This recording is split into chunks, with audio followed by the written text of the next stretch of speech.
Didn't you know? The iconic new Super Luigi U protagonist, Piranha Plant, wasn't initially intended to be a DLC character for Smash Bros. Ultimate. In fact, Smash's creator wasn't even aware that the character existed.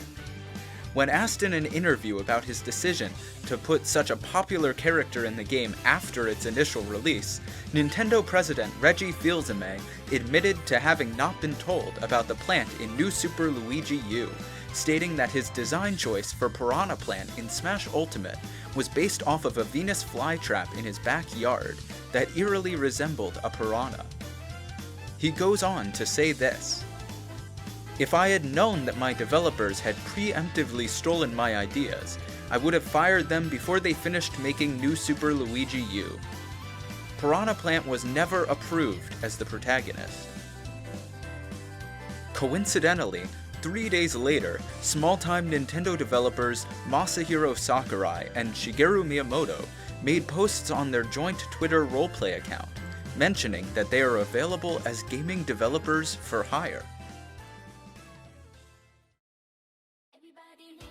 Didn't you know?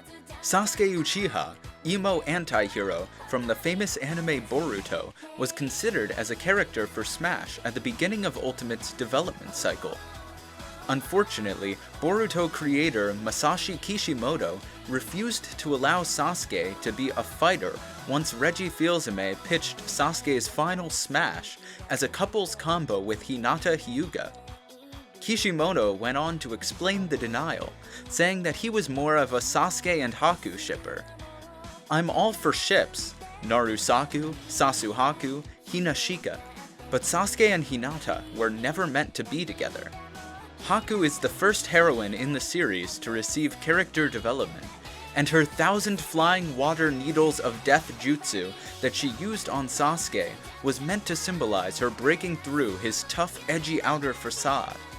She sees what's deep inside of his heart in ways that Hinata could never dream of." Reggie soon after was blocked by Kishimoto, who explained that Reggie had sent over 700 fan art images and one video of the Sasuke-Hinata shipping.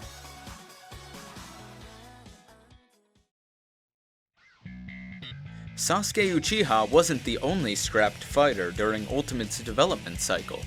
One character that Reggie Fils-Aimé had been excited to finally include in Smash Bros. Was Shadow the Hedgehog, the racially divergent bio-android counterpart to Sonic the Hedgehog, famous for his appearance in Mario and Sonic at the Sochi 2014 Olympic Winter Games. Contrary to popular speculation in the days preceding the game's release, Shadow was not intended to be an Echo fighter, but rather a new character entirely. However, as Reggie was carefully planning out the Smash Invitation letter lore, the idea of adding Joker from Persona 5 caused a shift in the storyboarding process. Once it was decided that Joker would become a fighter by stealing another potential candidate's letter, Reggie reluctantly decided to have the letter stolen from Shadow. An Easter egg alluding to the fact that the letter was Shadow's can actually be seen in-game. If you look closely during Joker's neutral special animation, you can see that the bullets come from a gun that he is wielding, referencing Shadow's infamous use of guns in the video game Shadow the Hedgehog on the Nintendo GameCube, as well as the Sonic Universe's worldwide military and law enforcement organization GUN, or GUN. Reggie, when asked why Shadow wasn't in Smash Ultimate, made the following comment: "I love Shadow. I've wanted to put him in Smash Bros. Since the beginning in Smash Bros. For the Nintendo 64. But I can't let the fans of Smash's story down. We've done so much to develop a captivating lore for our fans, and it would be a waste to ruin it now just because of my own personal preferences." Didn't you also know that the developers of Breath of the Wild actually had never gone outside on their own before, and based the entire game's design off of Google Earth images? If you want to know more trivia on Breath of the Wild and other obscure video games, consider leaving a like and pressing the subscribe button to show support, and look out for new episodes of Didn't You Know Video Games.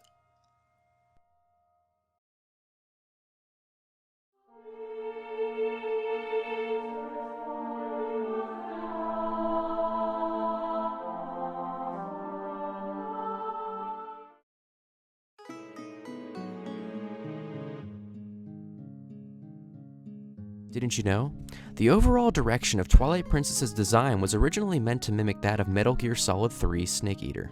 They successfully adopted the muddy art style in the final version, but they initially had even planned on giving Zelda a gun. This was removed later in development, however, as Zelda designer Masahiro Sakurai didn't feel it could be properly balanced, and he was unable to make Zelda's model twirl his guns like Revolver Ocelot during gameplay. This was later realized, though to a much lesser extent, with the release of Zelda's crossbow training for the Nintendo DS. One concept that actually made it into the final release of Twilight Princess was that of being able to turn into a wolf. But what you might not know is that this idea was based on Reggie Fils-Aimé's Fursona. A little known fact about Reggie is that he was a frequent user of both 4chan and DeviantArt as a child, where he would post drawings of himself as an anthropomorphic wolf, not so subtly named Reggie. Reggie, the late president, not the wolf, decided to draw from this hobby in the creation of Twilight Princess. This allowed for a new concept to be included after the use of guns was reluctantly thrown out. Didn't you know that the infamous Nightmare in Lake Hylia cutscene featuring Dark Zelda was actually ripped directly from a 12-year-old boy's Wattpad fanfiction? Sakurai stated in an E3 interview that he believed the best way to scare little children would be to put things they put in their horror games in his game. The boy was personally invited, along with 11 other of his schoolmates, to test a screening featuring the cutscene. It was later reported that the kids quickly ran out of the testing room screaming, and suffered terrible nightmares for the following 4 to 7 months. Upon reading this in Tokyo Digest, Sakurai grinned, extremely proud of his results, finalizing the inclusion of the cutscene in the game. The inclusion of Ukus in Twilight Princess began the other way around. The lead programmer in charge of designing the cuckoos for Twilight Princess, Eiji Aonuma, began losing consciousness after being forced to continuously work on the cuckoo's behavioral pattern design for 23 hours straight. As he was falling asleep, he had a horrifying nightmare where he kept teleporting from place to place, with the only thing remaining constant being a distorted, nightmarish version of a cuckoo. After he woke up, Aonuma pitched the design and concept to Sakurai under the name Uku, a misspelled anagram of cuckoo. Sakurai agreed, filled with glee at the prospect of more nightmare fuel for 12-year-old children. The ability to distract and defeat Ganondorf using a fishing rod wasn't just some random gag. Sakurai actually intentionally put it in as a strategy as a reference to his early formative years. In grade school, Sakurai was harassed by the older boys, who would try to catch his hair and clothes with a fishing line. This went on all during middle and high school, college, and even into his first years working in the video game industry. Sakurai wanted to put a spin on this concept, instead of having the hero use a fishing rod to defeat the villain rather than the other way around. He ultimately decided to use this idea as both a humorous way of defeating the final boss, as well as means of catharsis. The idea to have all the deceased soldiers appear in the Twilight Realm wasn't simply another way to add horror elements to Twilight Princess. It was actually a reference to the opening cutscene of the World of Light mode in Super Smash Bros. Ultimate, where everyone dies. Didn't you also know that Shadow the Hedgehog was originally considered as a new non-Echo fighter for Smash Bros. Ultimate, but ultimately left out because Joker stole his invitation? If you want to know more trivia on Super Smash Bros. Ultimate and other obscure video games, consider watching the Didn't You Know Video Games episode on Super Smash Bros. Ultimate characters. If you enjoyed this episode, remember to leave a like, and press the subscribe button to show support, and look out for new episodes of Didn't You Know Video Game. I'm SkyBlueAether. You can find me on Twitch at AetherDS, where I stream speedruns of Twilight Princess and other 3D Zelda games. Thank you for watching.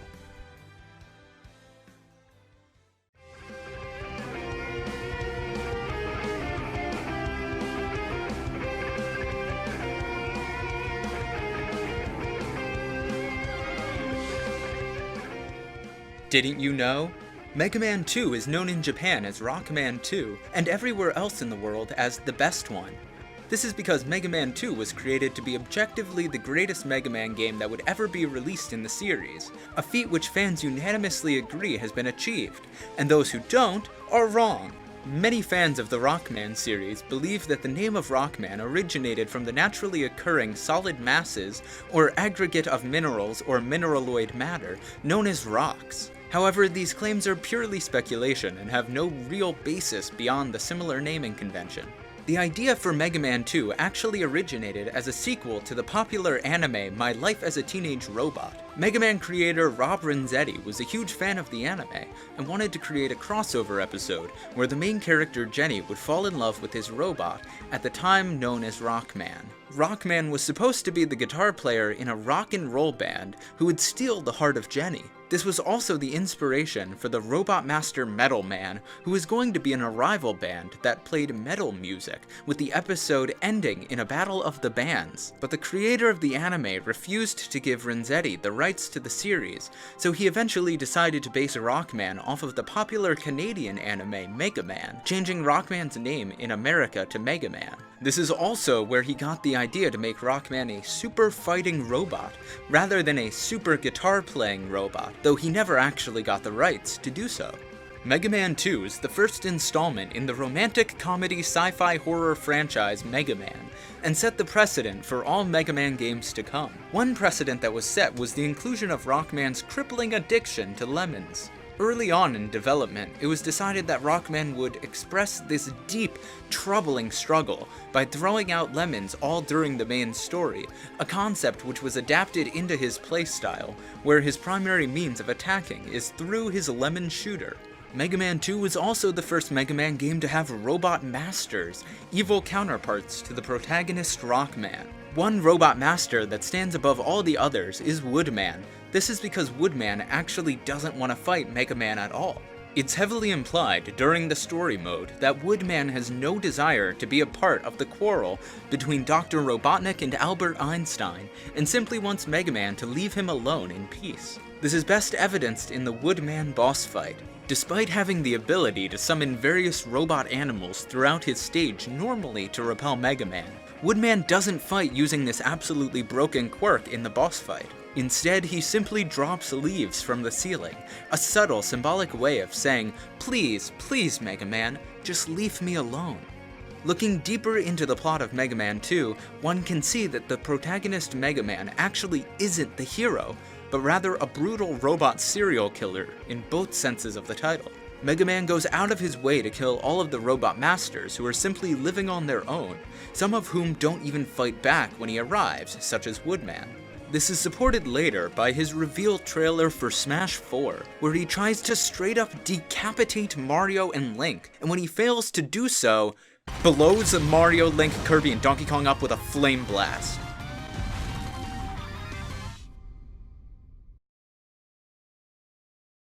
Didn't you also know that in Zelda Ocarina of Time, the owl Kapora Gabora was actually supposed to make the player scream out loud until they felt pain in their stomach? If you want to know more trivia on Zelda and other obscure video game series, look out for the Didn't You Know Video Games episode on Zelda Ocarina of Time. If you enjoyed this episode, remember to leave a like and press the subscribe button to show your support, and look out for new episodes of Didn't You Know Video Games.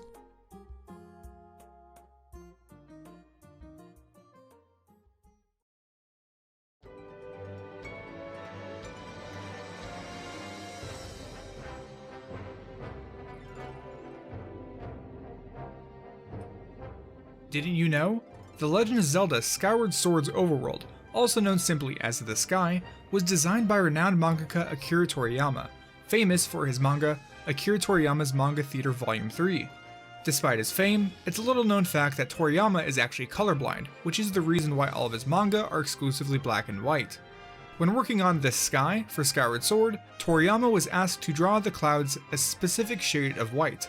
However, due to his colorblindness, he accidentally used a shade of beige, an error that wouldn't be caught until years after the game's release, when someone finally played it for the first time in 2016. The idea of the Gratitude Crystals as a collectible exclusive to Skyward Sword was a decision made by the head of development, Shigeru Miyamoto.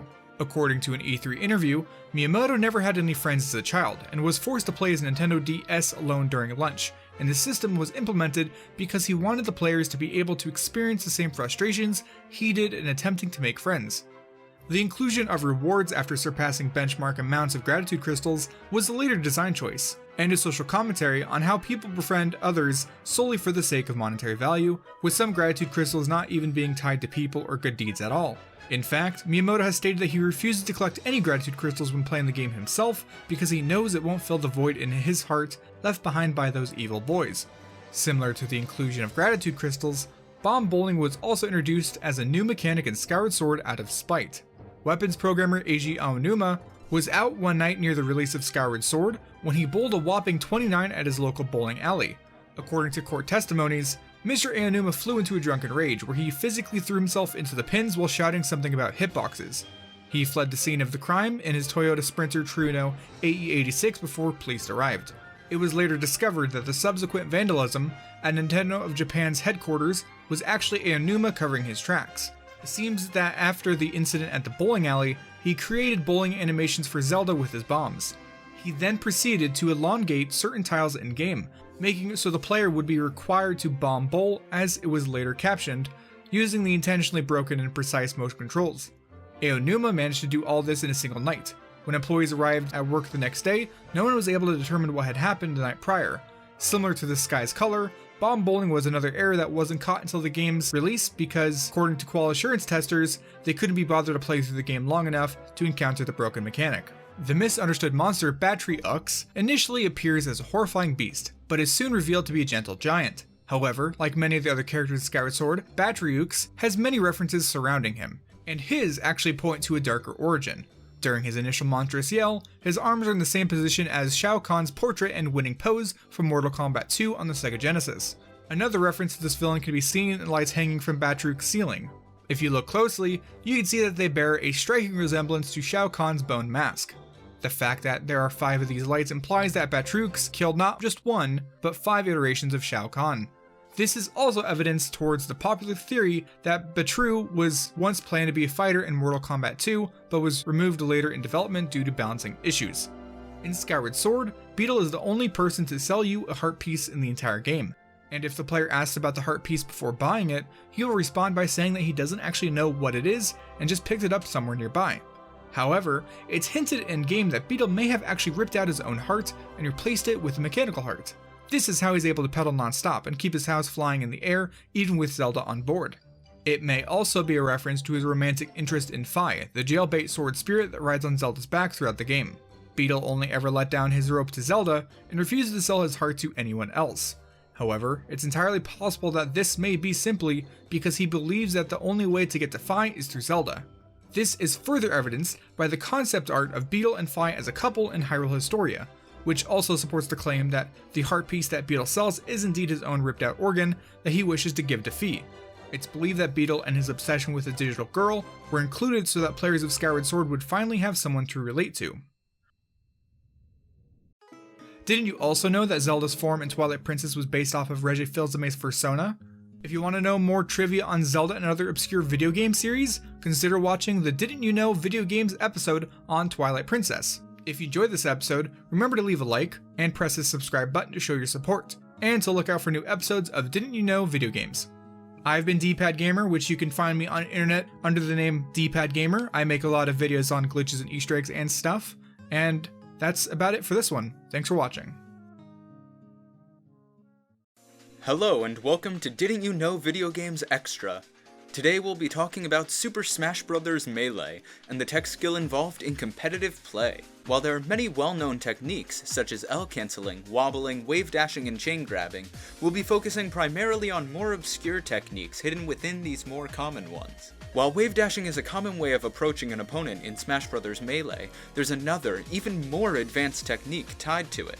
When doing a wave dash, if you instead wait until your jump is finished and you are fully in the air before wave dashing, you can perform a technique known as an air dodge. This technique allows you to dodge attacks mid-air, preventing certain combos from being performed on your character. In addition to this, you can also go in a specific direction while air dodging by holding the control stick in that direction. As the Smash games have subsequently gotten more and more competitive, this aerial course manipulated version of air dodging, known as directional air dodging, has been added back into the sequel, Smash Ultimate. Another common competitive move with an advanced technique tied to it is the wave shine. If a player tries to wave shine an opponent, but instead of wave shining out of the shine just stays in place, they will be able to perform an incredibly advanced technique known as the reflector. This technique can be performed by both Fox the Fox and Falco Lamberti, and is capable of wreaking havoc upon even the best of the top players. In competitions against Peach players, it can be used to reflect turnips, bombs, Chibi Charlie Browns, and even Stitch faces. Against Metroid players, it can be used to reflect a charged shot. This incredibly advanced technique is actually present in every single Smash Bros. Game, including the original for the Nintendo 64 and the fan-made mod of Smash Bros. Brawl, known as Project N. While wobbling is a very controversial technique, you're killing the game. A less unanimously hated technique is hidden in plain sight during this atrocious, mercilessly brutal, heinous, odious, ruthlessly evil act. This technique is known as pummeling, a skill that is actually able to be performed by every character in the game. This technique allows you to damage your opponent while simultaneously prolonging your grab's duration. It's very difficult to execute, but if your opponent is at a high percent, it becomes easier to perform. One of the most difficult frame-perfect techniques in competitive Super Smash Bros. Melee is actually one that is able to be performed in all Smash games. However, it is very situational and exclusive to doubles matches. This technique is known as the controller swap, which can be performed by having the worst player on a team frame-perfectly give his controller to the better teammate when the worst player is the only one with a stock remaining. Due to the rarity of this situation, this technique isn't performed very often, and is even banned in some tournaments due to its broken nature. However, when performed correctly, it can allow for a 2v1 comeback that wouldn't have otherwise been possible. Didn't you also know that the idea for Mega Man 2 actually originated as a sequel to the popular anime, My Life as a Teenage Robot? Because Mega Man creator Rob Renzetti was a huge fan of the anime and wanted to create a crossover episode where the main character Jenny would fall in love with his robot Rockman? If you want to know more trivia on Mega Man and other obscure video games, look out for the Didn't You Know Video Games episode on Mega Man 2. If you enjoyed this episode, remember to leave a like and press the subscribe button to show support, and look out for new episodes of Didn't You Know Video Games.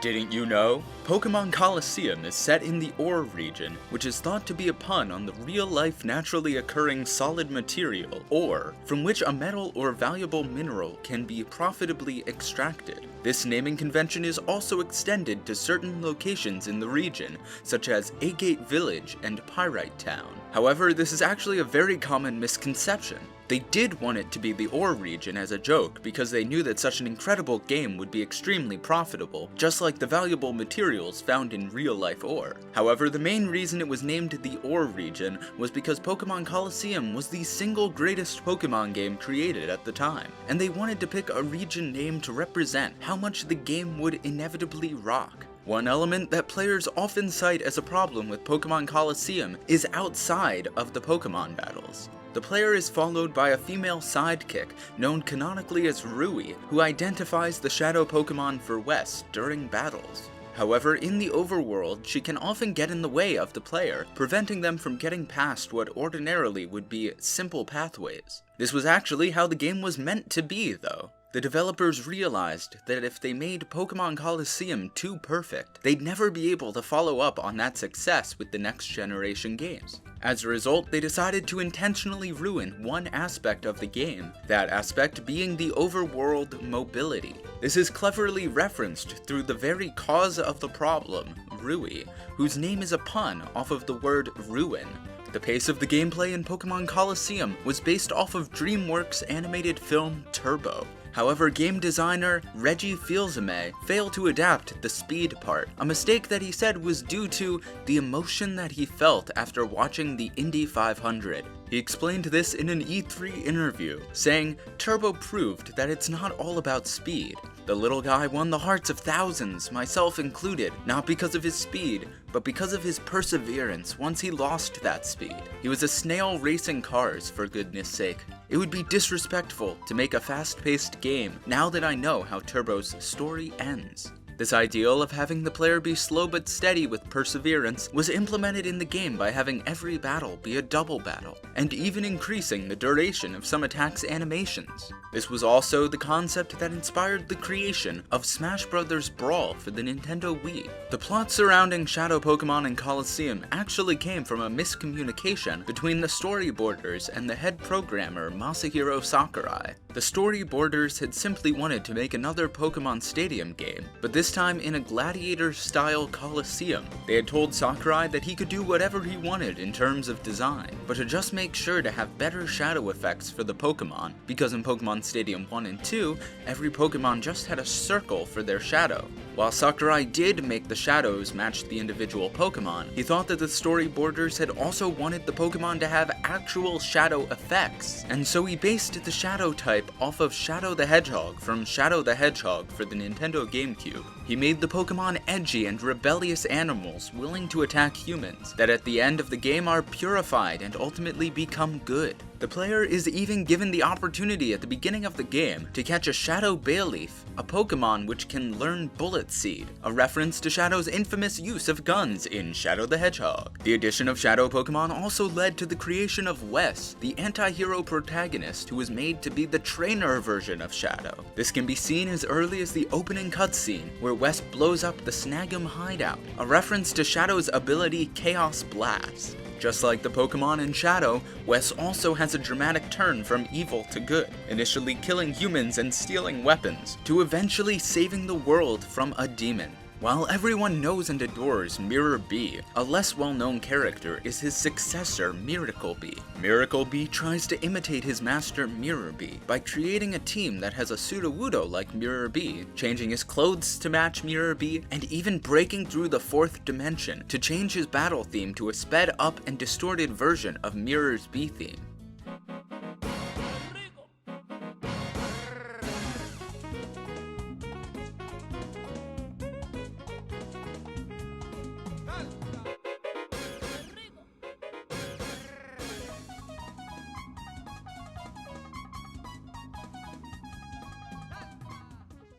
He was created as a subtle nod to the fans of Colosseum, meant to represent the insane effort put forth by roleplayers and cosplayers who try so hard to be like the living legend himself. This is also why he inevitably fails, losing to the protagonist Wes and being obscured, to the point that most players don't even know he exists, so that these fans would have someone to relate to.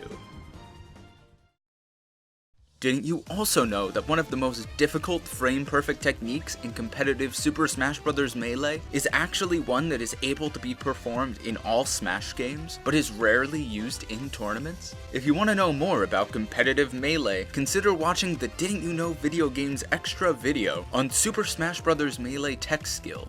If you enjoyed this episode, remember to leave a like and press the subscribe button to show support, and look out for new episodes of Didn't You Know Video Games.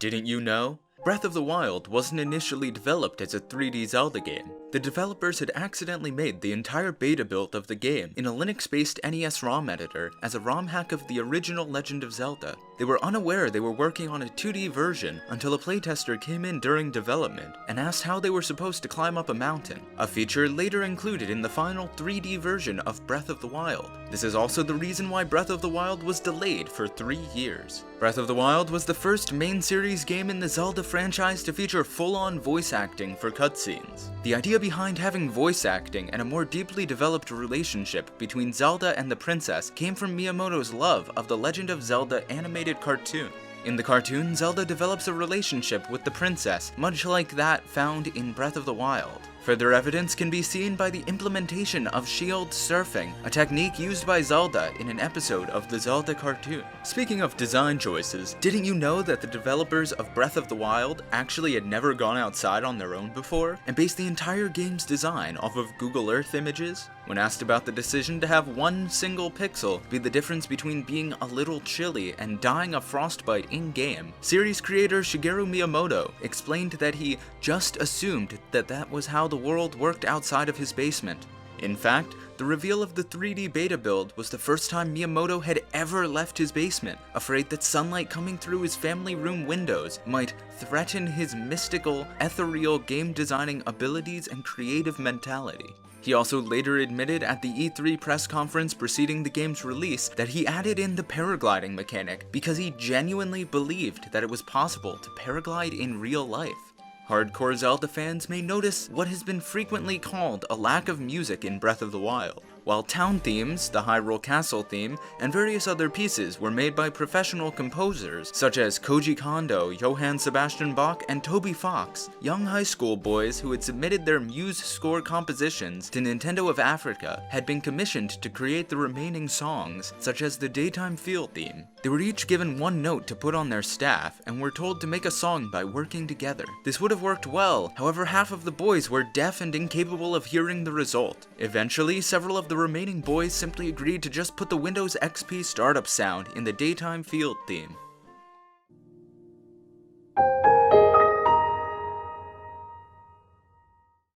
References to other forms of literature don't stop there, however. The old man at the beginning of Breath of the Wild, who is later revealed to be the King of Red Lions, is actually based on Albus Dumbledore, the bearded pyrotechnic genie, famous for his death in Harry Potter and the Half-Blood Prince. This is alluded to early in the game, as the King of Red Lions is also revealed to be a ghostly apparition. This is also a reference to the cult classic film, The Sixth Sense, where a little boy says near the end of the movie, "I see dead people." A plot twist that reveals that the main protagonist was dead for the entirety of the movie. Fans of Breath of the Wild have speculated that this may have hinted to an earlier stage in the game's development, where the King of Red Lions would have been the main protagonist rather than Zelda. While this hasn't been confirmed, the idea was later realized in the sequel to Breath of the Wild, Hyrule Warriors.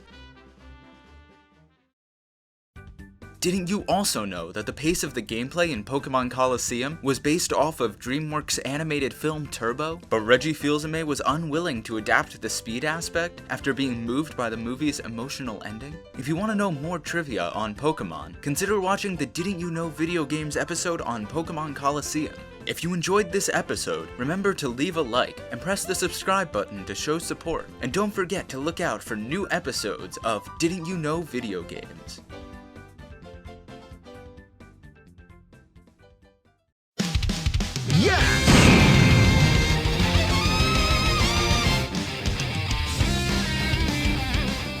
Didn't you know? Captain Falcon originated from the Super Smash Bros. Series, starting with the original for the Nintendo 64. Due to his increasing popularity after the release of Smash Bros. Brawl, Captain Falcon was given a game of his own outside of the Smash Bros. Series, known as F-Zero GX. F-Zero GX is a sci-fi racing game following the story of Captain Falcon after the events of the Subspace Emissary. In the story mode, Captain Falcon races in the Blue Falcon, a reference to his final smash in Smash Bros. Brawl.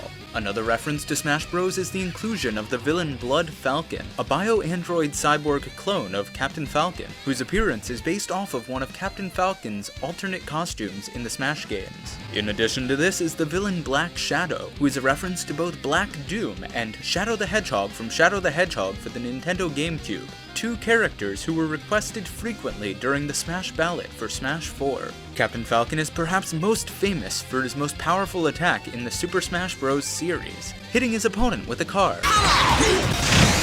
However, a lesser well-known attack in his arsenal is his neutral special attack, the Commander HAHK-MAN jab, a move where Captain Falcon summons a flaming phoenix to his fists. This move originated from the Captain Falcon manga, where Falcon learns the technique from his mentor HAHK-MAN, but it was later mistranslated in the anime as calzone with paunch. An attack that Captain Falcon is extremely well known for is his forward aerial attack, the Knee of Justice. This attack is very underused in competitive play, however when used correctly can deal quite a bit of damage. The Knee of Justice got its name and design from the infamous incident on March 24th of 2016, where Captain Falcon kneed Phoenix Wright directly in the jaw after Phoenix Wright got a little too personal against the captain in their rap battle. The hit was said to have been so intense that the friction alone resulted in fire so hot that it was burning blue to burst from Phoenix Wright's jaw, which witnesses recounted as having been quick and sporadic like lightning, which inspired the electric effect to the Knee's depiction in Smash. After the release of Smash 4, Captain Falcon's popularity continued to grow logarithmically. Increased fan begging for more Captain Falcon content resulted in Nintendo's releasing the SNES Classic Edition and a sequel to F-Zero GX named simply F-Zero. This game was meant to appeal to both fans of the Captain and the increasingly popular retro art style. However, putting Captain Falcon in a game outside of the Smash Bros. Series once again resulted in a commercial failure, resulting in the SNES Classic no longer being restocked in stores. Captain Falcon's real name isn't Captain Falcon, it's actually J. Douglas, a reference to JJ the jet plane. He was named after JJ because his car, the Blue Falcon, allows him to fly during races in F-Zero and F-Zero GX. It's also another bird-related name, similar to the Falcon in Captain Falcon, the Hawking Commander HAHK-MAN jab, and the Phoenix in Phoenix Wright. Captain Falcon isn't without his dark side, however. Unlike birds of prey, Captain Falcon is revealed in the Subspace Emissary to be a hunter of smaller, weaker prey than himself. This is most evident during his introductory cutscene, where he commits genocide against a group of innocent Pikmin. Not only does he commit this horrific act with a stone-cold killer's face, but he also poses as he finishes the job and forces Olimar and the few remaining Pikmin to work alongside him. This is a nod to the failure of Captain Falcon's career outside of Smash, and the frustration of the developers who wanted him to be the face of Nintendo, but in vain. Didn't you also know that the idea behind having voice acting and a more deeply developed relationship between Zelda and the princess in Breath of the Wild came from Miyamoto's love of the Legend of Zelda animated cartoon? If you want to know more trivia on Zelda, consider watching the Didn't You Know Video Games episode on Breath of the Wild. If you enjoyed this episode, remember to leave a like and press the subscribe button to show support. And don't forget to look out for new episodes of Didn't You Know Video Games.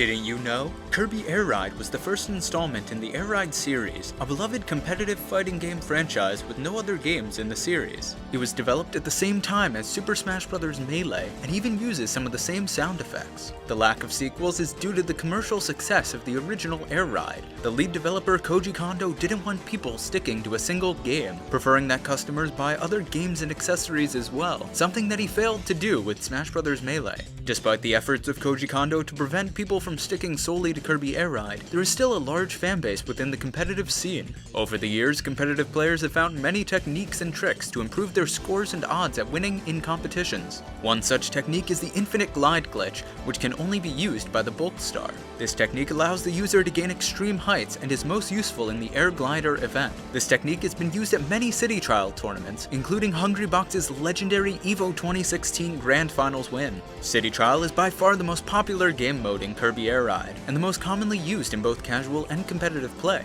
But didn't you know that the idea of an open-world exploration mode where you gather equipment to get stronger was actually based off of Zelda Breath of the Wild? The game designers saw the success of Breath of the Wild and decided to make a multiplayer game using the same mechanics. References to Zelda are even present within the game itself, one such being Kirby's sword ability. When absorbing a sword-based enemy, Kirby not only gains a sword, but also a green cap similar to Zelda's in the Zelda series. While everyone loves City Trial, few people are aware of two other modes hidden in the game menu containing City Trial. These modes are known as the Air Ride mode and Top Ride mode. No one cares about Air Ride mode, but Top Ride is a hidden gem. It's a 2D top-down perspective racing game similar in design to Shrek Smash and Crash Racing. This mode even allows for custom controls, something Nintendo wouldn't ever implement in any racing game ever again. The idea to put Kirby on a motorcycle was based off of the success of the anime Yu-Gi-Oh! 5D. Koji Kondo was an avid fan of the show and wanted to find a way to incorporate the idea into a game of his own.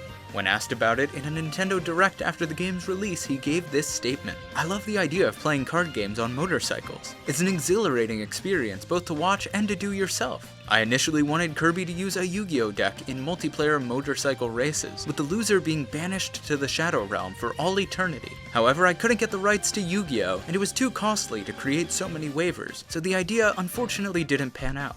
Koji Kondo decided that, in addition to the Warp Stars, he would leave the motorcycles in the game as an Easter egg to this stage of development. In Kirby Air Ride, players are able to put together the pieces of the legendary air rides, the Hydra and the Dragoon. These are capable of reaching ground and aerial speeds far greater than any of the other machines, resulting in an incredibly unfair advantage for the player who gets one of the legendary air rides. However, this was actually an intentional design choice. Koji Kondo wanted Kirby Air Ride to ruin friendships. He saw the popularity of the Mario Party series on YouTube and the amount of views that videos featuring angry and/or backstabbed players garnered. Kondo wanted to capitalize on this audience and create a competitive game that had both luck and skill-based gameplay. The result was a competitive fighting game like no other, which became a cult classic, famous for killing friendships.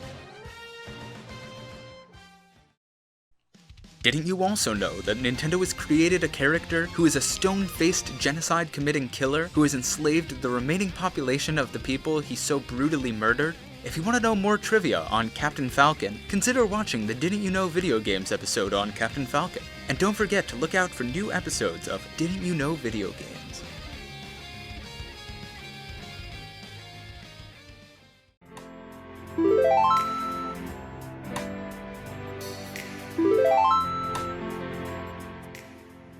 Didn't you know? Through entering the debug menu, players can access the true ending to Ocarina of Time. In this ending, Zelda defeats an evil dinosaur villain whose model greatly resembles King Dodongo's with the magic hammer to save Hyrule. The game will then immediately transport the player from the blue warp circle to the ending credits. This was actually how the game was supposed to end in the beta builds of Ocarina of Time. Ganondorf actually wasn't added into the story until right before the game's release, when playtesters complained about the abruptness of the ending, asking for a new final boss and ending. Eventually, the developers worked Ganondorf into the story's main plot, resulting in the game we now know and love. Another more minute change made later in development was the name and purpose of bombs. Initially, they were supposed to be farting cabbages that would be thrown at the Windmill Man to convince him to teach you the Song of Storms as a child, a plot point that was desperately reworked into a time paradox situation at the end of the game's development. When the game's designers presented the farting cabbages concept to head developer Reggie Fils-Aimé, he actually really enjoyed the idea at first. However, he soon realized the concept could be reworked and made into a reference to earlier Zelda media. Reggie decided that he would draw from his favorite video game as a child, Zelda the Wand of Gamelon, and have Zelda use bombs to fight Dodongos, instead of farting cabbages to fight old men.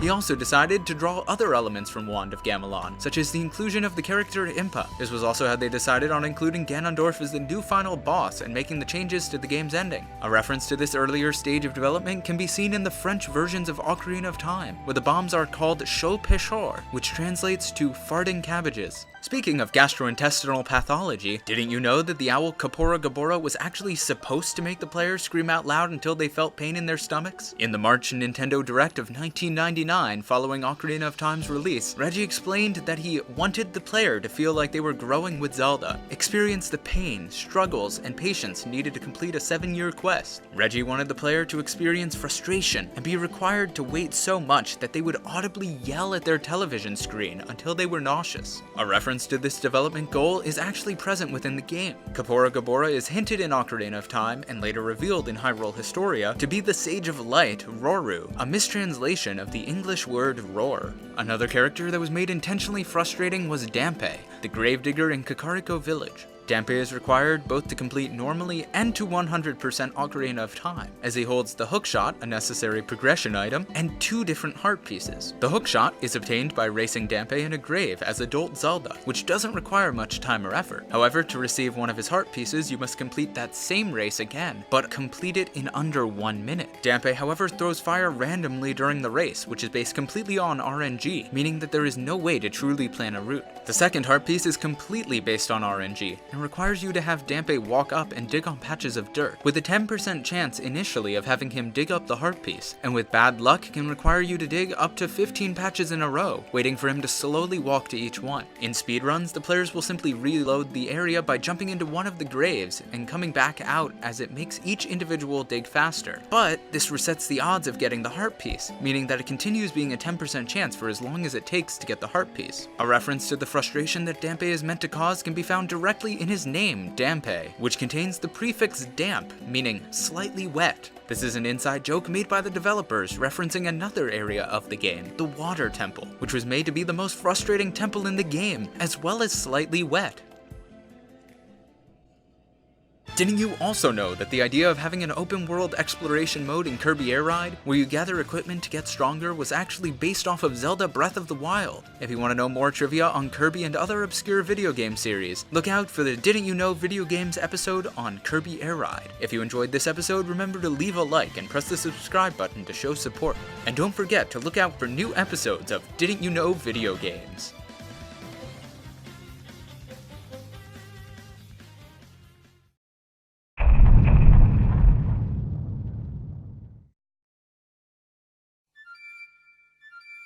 Didn't you know?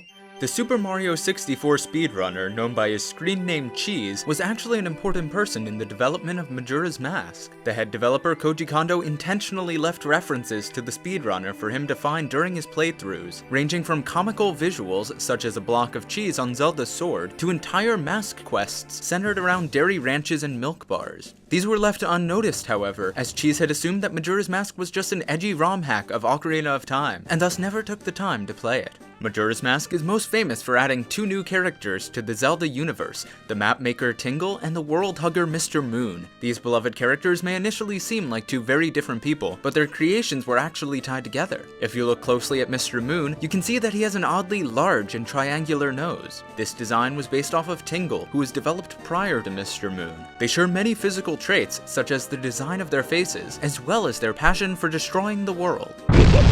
Majora's Mask is a continuation of the story of Ocarina of Time, and has many callbacks to the original game, one such being the inclusion of a fairy companion that joins Zelda in his adventure at the beginning of the game. This fairy is named Tattle, and is very clearly a replacement for Navi. However, what's less well known is that her name, in conjunction with her sister's name, is actually a play on words. Her sister's name is Tail, and when you combine their names, you get Tattletale, which is a reference to the Tattletale Strangler from SpongeBob. Throughout Majora's Mask, the player faces several dungeon bosses. Every single boss battle begins right as the player enters the room, except for one. The battle with the Snowhead Temple's boss, Goat. This boss has to be unfrozen with the fire arrows, and once the player has unfrozen it, Goat simply runs away from the player. This is because Goat actually doesn't want to fight at all. He's an innocent mechanical goat, hence the name Goat, who found himself lost in a cave and was unfortunately frozen after extended exposure to the cold. Later concept art from Hyrule Historia reveals that Goat wasn't even mechanical or masked to begin with, but rather just an ordinary goat that was in the wrong place at the wrong time.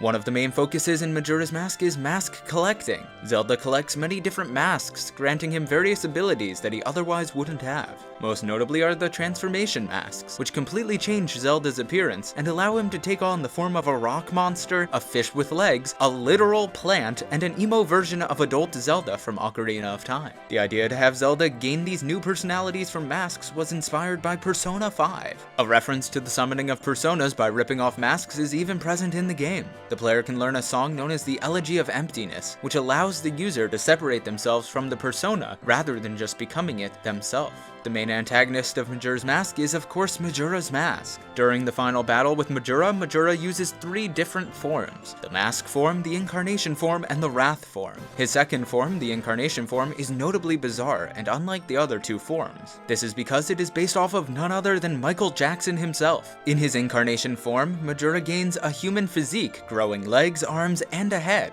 He also gains the high-pitched singing voice, dances to his own self-made beat, and even does the King of Pop's iconic dance move, the moonwalk. This is also a joke in and of itself, as the battle actually takes place on the moon. Didn't you also know that the idea to have Zelda use bombs in Ocarina of Time to fight Dodongos was based off of Zelda Wand of Gamelon? If you want to know more trivia on Zelda and other obscure video game series, look out for the Didn't You Know video games episode on Ocarina of Time. If you enjoyed this episode, remember to leave a like and press the subscribe button to show support. If you want a chance to see episodes a week before their release, consider checking out the Patreon. And look out for new episodes of Didn't You Know video games. A special thanks to Nintencore for being our first Patreon supporter, as well as for designing the new video overlay. I'm planning on using it for videos from now on, so please show some support for Nintencore in the comments. Thanks for watching, and thanks so much, dude. I really like how it looks. I'll see you guys next time.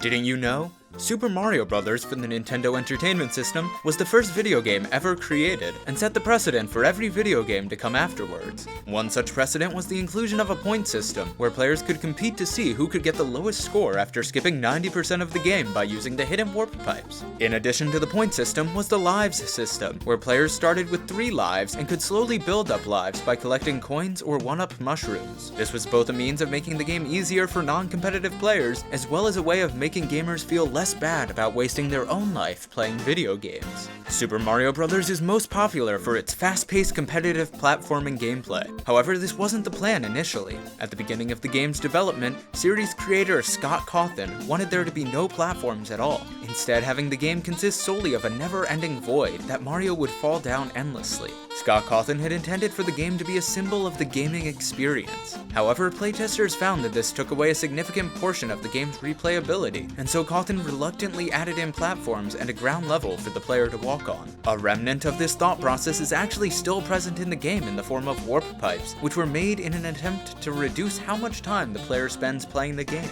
One of the most infamous tricks in video game history is the infinite 1-up trick in World 3-1. This trick requires the player to jump on a Koopa's shell at a specific distance away from a staircase to cause it to bounce back and forth infinitely, resulting in an extra life for every bounce after the first couple. While it may seem like a glitch, it was actually put in the game intentionally. When asked about it in an E3 interview following the game's release, Scott Cawthon explained that it was a reference to his formative years.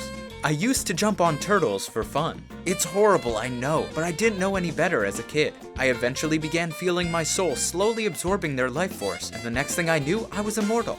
I haven't died since then, nor has anyone around me. Except for the turtles. 11th grade was a weird time for me." He also went on to explain that the souls flying up after their death was the inspiration for the death animation of the titular characters of a future release, known in America as Pikmin. The main protagonist, Mario, was based off of Scott Cawthon himself. Cawthon intentionally gave Mario a winning smile similar to his own, and made him into a successful icon in the video game industry. Goombas in Super Mario Bros. Were also of a unique origin. The idea to have a mushroom-shaped enemy was actually due to Scott Cawthon's horrible allergy to mushrooms. He explained in a 1985 Nintendo Direct that he had been forcibly fed mushrooms by his little brother all the time, which led him to having horrible nightmares all throughout his childhood. When later asked about why his little brother did such a horrible thing, Cawthon simply sighed, replying, he was tired of being player number 2. The main antagonist, Bowser Koopa, was based off of the real-world brother of Nintendo of America president Doug Bowser. Doug had always wanted to have a little brother, and so he decided to experiment with alchemy, FMA style, and ended up creating a horrific monster in the real world. The monster wreaked havoc upon Nintendo HQ until they agreed to put him in the game as a main character, and so his likeness ended up being used for the design of Bowser in the main campaign of Super Mario Bros. They weren't able to fully create a one-to-one model of Bowser until later hardware advancements, however, so the world wouldn't know about the true horrors of Bowser until the sequel to Mario Bros., Luigi's Mansion for the Nintendo GameCube.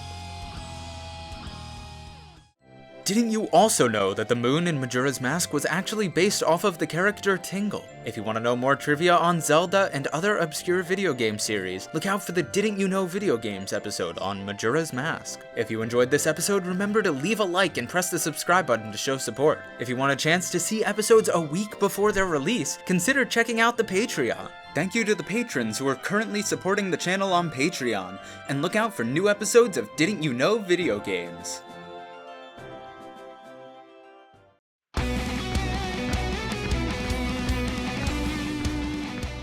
Didn't you know?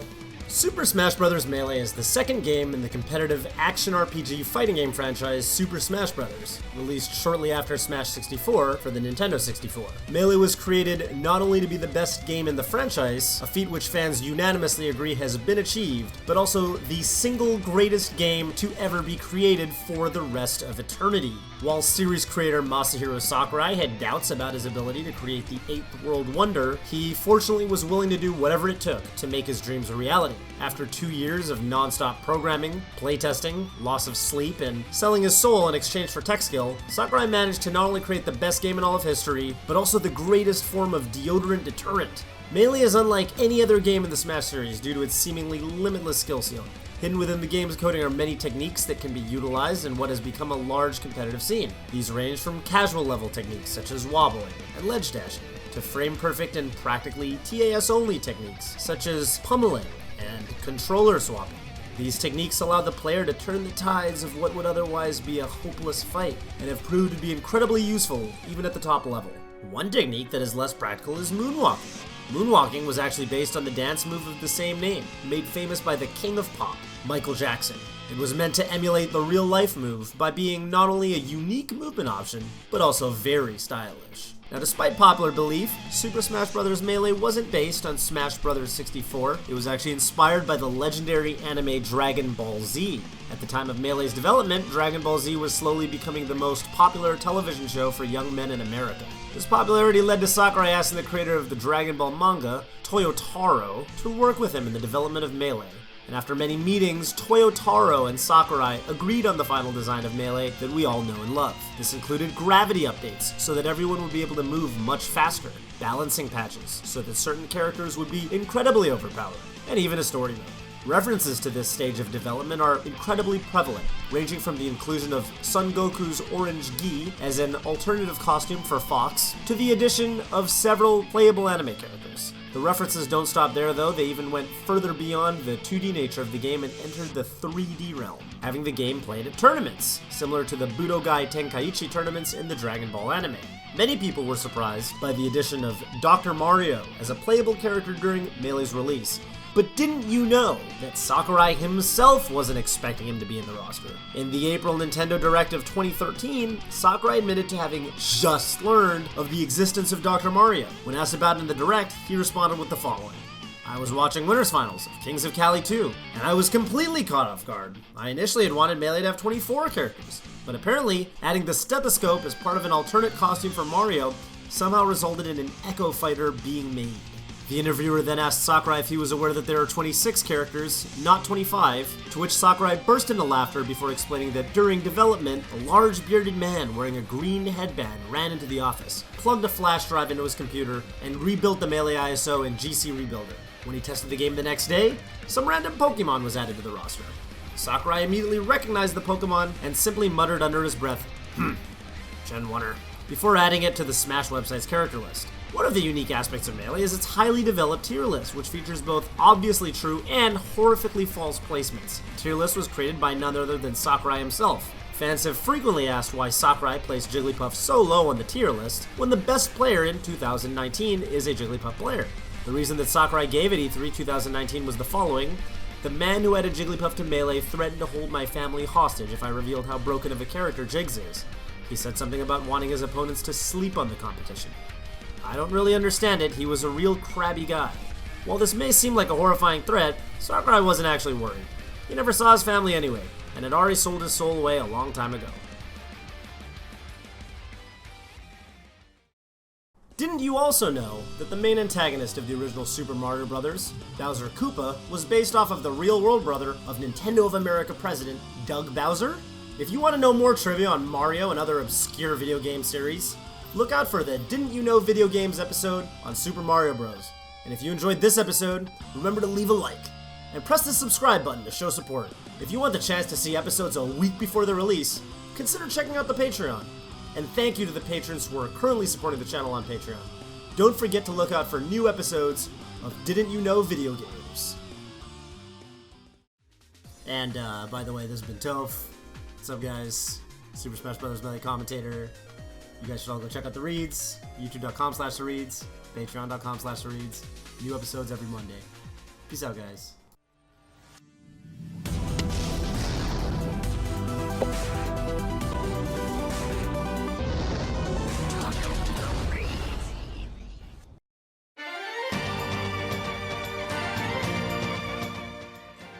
Didn't you know?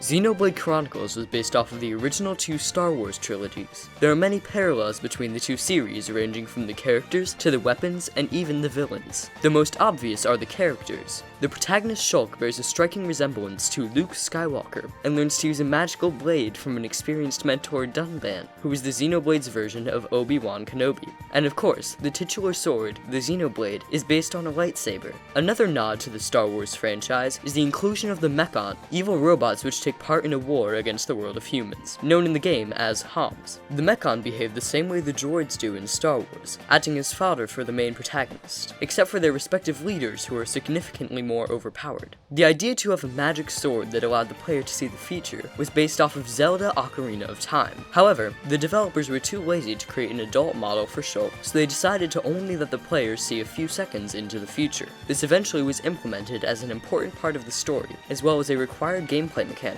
The character Ricky was based off of Detective Pikachu. This is most evident in their similar facial features. They both have the same rounded yellow head, red pouches on their cheeks that hold electricity, and those soulless black eyes. They're also both genetically mutated Pokemon that have been given the quirk of human speech. The developers thought that this resemblance would subliminally influence the Pokemon fans in their decision to purchase the game, resulting in a higher net profit overall. However, this did not go quite as planned, as the manufacturing company only created 100,000 copies of the game for the entire world rather than just for Japan. While the game sold over 80,000 copies in the first week in Japan alone, the lack of copies resulted in a shortage for the West, as well as the failure of subliminal marketing efforts. Fans of the Super Smash Bros. Series may be familiar with one of Shulk's taunts, where he says, "Now it's Shulk time," but what you may not know is that this is actually stolen from a taunt in Xenoblade. During battle, the soulless brawler Ryan will occasionally say the phrase, "Now it's Ryan time." However, when auditioning for a spot into Smash 4, Shulk used the Xenoblade that he acquired in Xenoblade Chronicles to make his own knockoff phrase before Ryan could say his catchphrase. This is why Shulk made it into Smash instead of Ryan, and why Ryan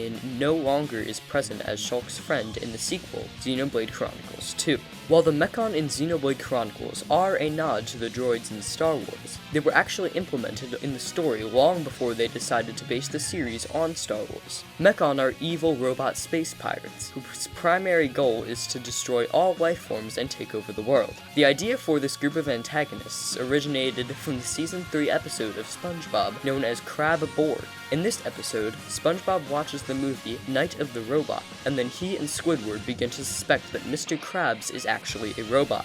They eventually find out that the whole world has been taken over by robots, even the Navy, similar to the events of Xenoblade Chronicles. The references don't end there, however. The first main boss that the player meets is Metalface, a Mechon that is much larger and more powerful than all of the other Mechon that it is leading, and he is one of the only Mechon early on in the story to have a face. Metalface's design and background were based off of the main antagonist of Night of the Robot, simply known as the Robot. They are both giant robots that wish to take over the human world and inevitably fail due to not really existing at all. Didn't you also know that Sakurai himself wasn't expecting for Dr. Mario to be in Super Smash Bros. Melee, and only found out about his inclusion after watching Winners Finals of Kings of Cali 2? If you want to know more trivia on Smash Bros. And other obscure video game series, look out for Didn't You Know Video Games episode on Super Smash Bros. Melee. If you enjoyed this episode, remember to leave a like and press the subscribe button to show support. If you want a chance to see episodes a week before their release, consider checking out the Patreon. Thank you to the patrons who are currently supporting the channel on Patreon, and don't forget to look out for new episodes of Didn't You Know Video Games.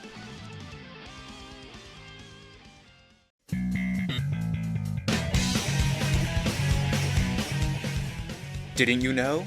Sonic Adventure 2 is the first installment in the open-world competitive racing game series, Sonic Adventure. It was Sonic's first ever transition into 3D, and is critically acclaimed for its fun gameplay, plethora of content, memorable soundtrack, and its deep, captivating story. Sonic Adventure 2 is famous for completely revamping the Sonic formula and making notable additions to the Sonic universe's lore. The main addition to the story was the inclusion of Shadow the Hedgehog, the racially divergent bio-android counterpart to Sonic the Hedgehog, who acts as the main antagonist and rival for Sonic during the first 2 story campaigns. Fans of Sega may notice that this isn't Shadow's first appearance in a GameCube title. Shadow the Hedgehog was based on Shadow the Hedgehog from Shadow the Hedgehog for the Nintendo GameCube, a game where the player plays as Shadow the Hedgehog. Sonic Adventure 2 based many of its design choices off of Shadow the Hedgehog for the Nintendo GameCube, such as the ability to choose between a hero and a dark story, the addition of a last story after completing both stories, as well as having Shadow the Hedgehog as a playable character. Another reference to Shadow the Hedgehog for the Nintendo GameCube is the military group introduced in this game's story, which is known by the name GUN, or Gun, a reference to Shadow the Hedgehog's infamous use of guns in Shadow the Hedgehog. Many of Sonic Adventure 2's features actually were derived from fan requests. The developers had frequently gotten fan mail after the release of Sonic 3 and Knuckles, which would often contain things like fan art and game design requests. Two common requests that the developers received for Sonic's first 3D game were that they give Sonic a gun so that he could be cool and edgy, like Shadow the Hedgehog from Shadow the Hedgehog, and that Dr. Kintobor be a playable character. These two ideas were both very difficult to implement, however, as they didn't think that Sonic was edgy enough to use a gun, and Dr. Kintobor was having severe back problems during the game's development and was unable to walk. Eventually, they decided to mix the two concepts, putting Dr. Kintobor in a mech suit, allowing for him to get around levels without walking, as well as having gun-based gameplay. Fans would eventually get their wish and have the chance to play as Sonic wielding a gun in a future installment, however, known in America as Smash Bros. Brawl. Players may notice during gameplay that many of the level's backgrounds are actually just still real-world JPEG images. What you might not know, however, is that the head game designer, Masahiro Sakurai, actually did something similar for the Chao Garden. He used JPEGs for the background, as well as for the textures used in the garden itself. The Chao Garden's JPEGs are unique, however, as they are pictures that Sakurai took himself. The level design and textures used were based on Sakurai's trip to heaven, which God granted him after releasing Super Smash Bros. Melee. He explained it in a Sega Direct after the game's release. I absolutely loved it up there. There were beautiful angels all around, which is what I based the Chao off of. I asked God if I could take pictures of heaven to put in my game, and he agreed to it. He told me humanity should get another taste of heaven. Jesus even packed me a snack for the ride back. Real swell guy. A study done on gamers before and after playing for an hour in the Chao Garden revealed that God's plan had worked, as 92% of players who had initially thought there was nothing after death now believed in the possibility of a heaven. Many fans after the game's launch were surprised by the ending of Sonic Adventure 2, as it's the first Sonic game featuring the canonical death of a main protagonist. This decision, however, didn't last very long after the release of the game, due to the popularity of Shadow the Hedgehog. While they stuck with the story and left Shadow out of the sequel, Sonic Adventure, fan outcry eventually led them to retconning the ending and bringing Shadow back as a playable character in the reboot of the Sonic franchise, Sonic Heroes. The game was notably lighter in tone comparatively to prevent similar fan dissatisfaction from occurring again, though it didn't quite work out the way the developers had planned, as Sonic Heroes was never able to live up to literal heaven. Didn't you also know that Xenoblade Chronicles was based off of the original two Star Wars trilogies? If you want to know more trivia on Xenoblade and other obscure video game series, look out for the Didn't You Know Video Games episode on Xenoblade Chronicles. If you enjoyed this episode, remember to leave a like and press the subscribe button to show support. If you want the chance to see episodes a week before their release, consider checking out the Patreon. Thank you to the patrons who are currently supporting the channel on Patreon, and don't forget to look out for new episodes of Didn't You Know Video Games.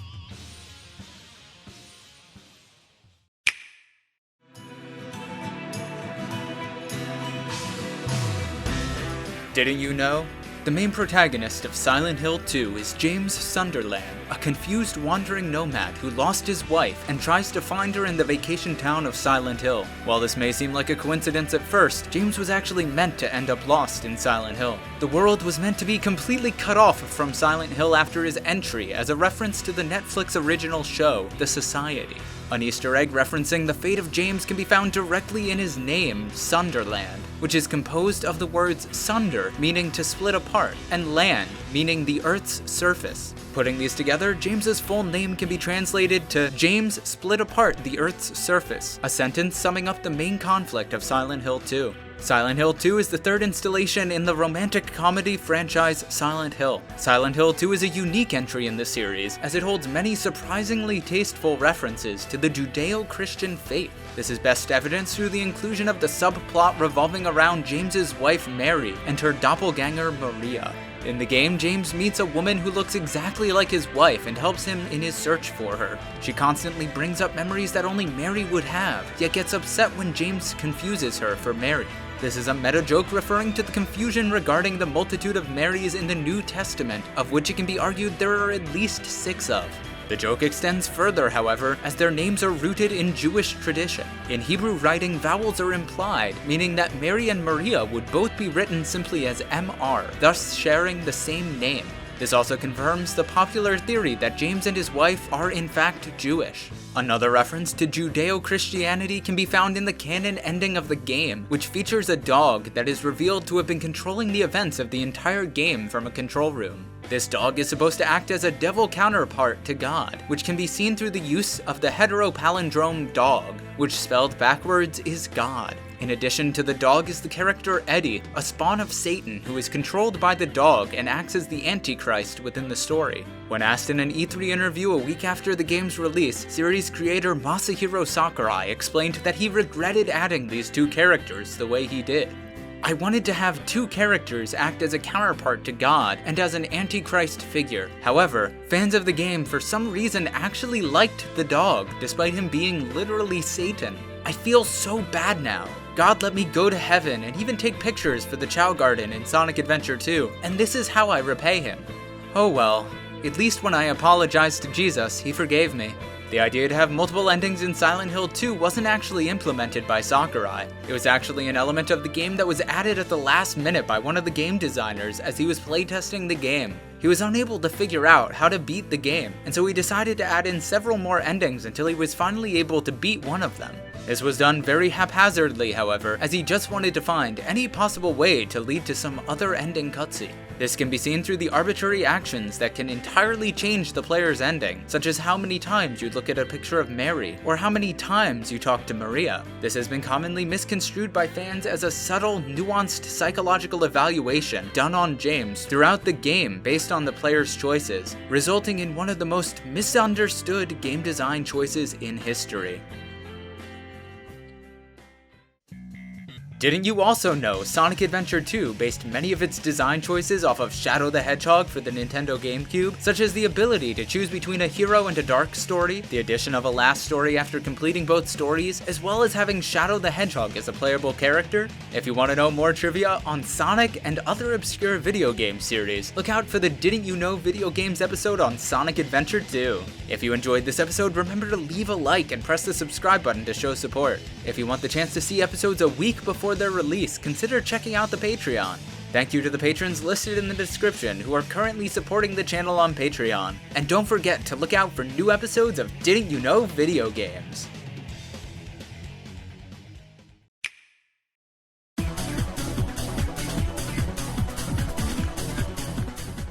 Didn't you know?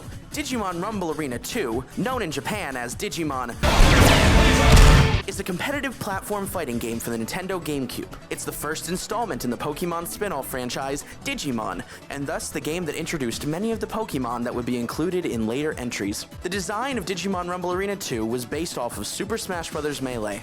It has many elements taken directly from Melee, ranging from the competitive platform fighting gameplay to the inclusion of both normal and special attacks unique to each character, as well as a story mode that can end in a fight with a new character that can be unlocked, and even a flourishing competitive scene. The relationship of the two series is not one-sided, however. Later installments in the Smash Bros. Franchise drew from concepts within Digimon Rumble Arena 2.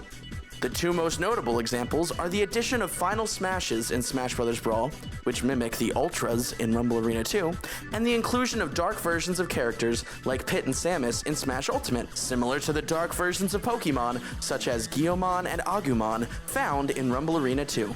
Speaking of Guiamon, didn't you know that Guiamon was based on Nintendo's mascot, Mario? During the development of Rumble Arena 2, series creator Junichi Masuda wanted to make a likable mascot character to rival the Italian plumber and decided to use one of the starting Pokemon in Rumble Arena's roster. Guiamon was meant to be an amalgamation of all of the iterations of Mario, having all of his powers. This is evident in his appearance, which sports the same bright red color scheme, as well as wing-shaped ears made to resemble Mario's wing cap from Super Mario 64. However, the references don't end there. In battle, Guilmon is also capable of throwing punches, using fire-based attacks, and even using a mid-air ground pound attack. He also has the ability to evolve into a bigger version of himself, a reference to Mario's horrific addiction to mushrooms. Didn't you know? Digimon Rumble Arena 2 wasn't always rated T. It was initially sold with an E for everyone rating. However, after the game's initial release, controversy surrounding the level, Twisted Toy Town, began to arise. Public outcry regarding how scary the level was spread all over social media, and parents went as far as to sue Nintendo for psychological damage done to their children. The controversy became less prevalent over time, however, once Masuda himself got involved. He talked about the experience in a 2004 Game Informer interview. People were very clearly upset, and we had to do something. We didn't want another Legend of Dratini incident, so we made sure to change all future copies to a T rating. That got rid of most of the complaints, but I still had to deal with the affected children. Fortunately, most parents accepted a copy of Smash Bros. Melee as recompense, so things are pretty chill now. Coincidentally, famous top Melee player Mewtwo King started entering tournaments in 2005, exactly 1 year after this incident. One of the core mechanics of Rumble Arena 2 is the items system. Now, there are normal fighting game power-ups, such as health items and stat boosters, but also chance items that can result in a number of possible outcomes. These range from having all of the Pokemon battling evolve immediately, having Thunder strike the stage for a few seconds, and even switching which Pokemon the players control. However, the most overpowered of these is the chance to become a living piñata. While it may seem like a useless gag at first, the piñata power-up is actually a deep mental attack on the opponent. It was created as an overpowered weapon for psychological warfare, and without fail, forces the opponent to self-destruct out of fear and trauma. This was actually never meant to be in the game, and was covertly put in by a government agent who wanted to be able to utilize Project Piñata on command. It was originally used as a weapon of mass destruction and torture against Russians in the 1990s. This was what ultimately led America to victory in the Cold War, as well as the creation of the Geneva Convention. Didn't you also know that Silent Hill 2 was based on the Judeo-Christian Bible? If you want to know more trivia on Silent Hill and other obscure video game series, look out for the Didn't You Know Video Games episode on Silent Hill 2. If you enjoyed this episode, remember to leave a like and press the subscribe button to show support. If you want the chance to see episodes a week before their release, consider checking out the Patreon. Thank you to the patrons listed in the description who are currently supporting the channel on Patreon, and don't forget to look out for new episodes of Didn't You Know Video Games. I'm Phil Zio, your resident Digimon expert, and you can find me on YouTube at my completely unrelated YouTube channel, Phil Zio. Thanks for all the support, guys, and I'll see you in the next video.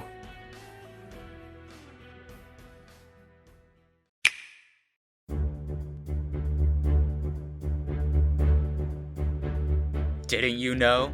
Mario Party 1 wasn't always meant to be the game we know today. Mario Party was a 1998 psychological case study on human compassion and the theory of terminating relationships, originally developed as a means of quantifying the limits of human patience and the strength of varying relational bonds, but it was eventually rebranded as a Mario game and sold to the public. One of the defining features of Mario Party is its multiplayer board game style gameplay, featuring everything from the collection of items to the rolling of a die to move, and ultimately a multiplayer battle at the end of each round. While it's known as an incredibly innovative game, it was actually based off of Smash 4's Smash Tour mode. The developers decided to remove the battle upon touching system used in Smash Tour and changed the last round battle to be mini-games played after each individual round. This was so they could release Mario Party with an E for Everyone rating, though duels would eventually come back as a gameplay mechanic in the sequel, Mario Party 2. Mario Party 1 is infamous for two of its mini-games, Tug-O-War and Pedal Power. Both of these minigames required the player to rotate their analog stick as quickly as possible, which has been confirmed by many scientific journals to be most effectively done through the use of wax-on, wax-off circle motions with the palm. A downside to this method, however, is that it forces the player to sacrifice a portion of their skin in exchange for extra speed, a method which parents were not fond of. This caused many casualties among players, resulting in Nintendo being sued by many parents. Nintendo responded by giving out gloves to all N64 owners, allowing them to continue playing Mario Party. But what you might not know is that the gloves were actually Nintendo Power Gloves, and served to advertise the undersold product. When asked about it in a 2019 Nintendo Power interview, series creator Reggie Fils-Aimé explained why he was willing to give away all of the free Power Gloves. "I'll admit it was our plan from the very beginning to hurt some kids and give them the Power Gloves. It's not like we were losing much money giving them away. We had over 4 million extras made that hadn't sold. I figured any advertising is good advertising. I just have to get rid of these things before I'm fired."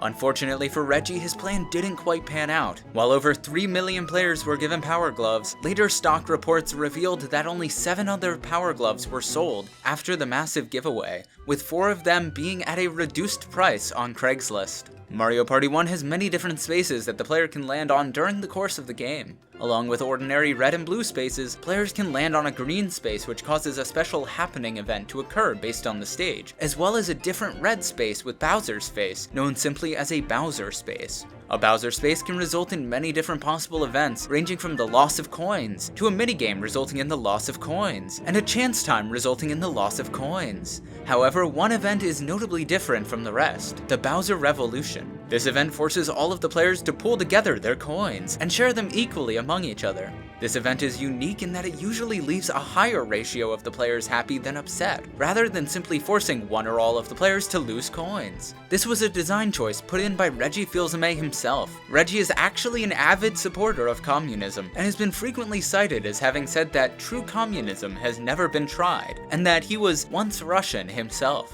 While the game designers insisted that red spaces have a negative impact on players, Reggie decided to put communism in as the only positive event possible on any red space in the entire game to subtly influence his young audience. This would eventually expand as far as having the main character be Mario, a so-called hero in red, allowing Reggie to share his ideology with children all over the world.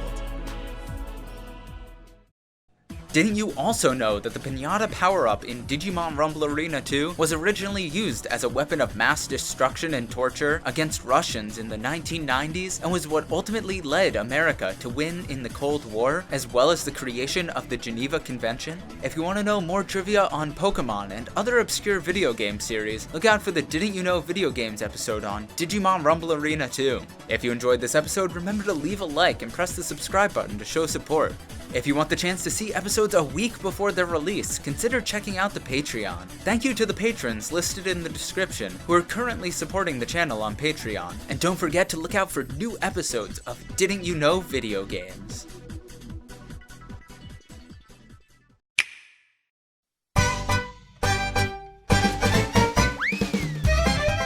Didn't you know? Mario Kart 64 is a 1998 psychological experiment on the effect of sudden drops of pre-heightened dopamine levels, as well as the sequel to Super Mario Kart for the SNES. It was the 64th entry in the Mario Kart series, and the first in the series to be entirely in 3D. Mario Kart 64 is most well known for being the first Mario Kart game to feature the character Toad, an anthropomorphic toad who ate the shroom fruit, known in Japan as the Noko Noko Nomi. This devil fruit allows Toad to create and control poisonous mushroom spores, which is what the entirety of his head helmet is composed of. When asked about the addition of a devil fruit user in a Mario Kart game, series creator Eiichiro Oda explained that he's a huge fan of One Piece and wanted an Easter egg put in his game alluding to this fact. Many characters were considered when making Mario Kart 64. We did our best to get rid of the ones fans were most upset with before, like the addition of Isabelle or Link. I mean, they're not even Mario characters. I don't know what we were thinking. Regardless, while we were focusing more on gameplay and music this time, I wanted to put in a character for my own interest. And Toad was a perfect candidate, being both good anime representation as well as good villain representation, something fans had frequently been requesting. Oda would later go on to receive the Nobel Peace Prize for creating the best character in the game, a feat which even Toad himself knows to be true.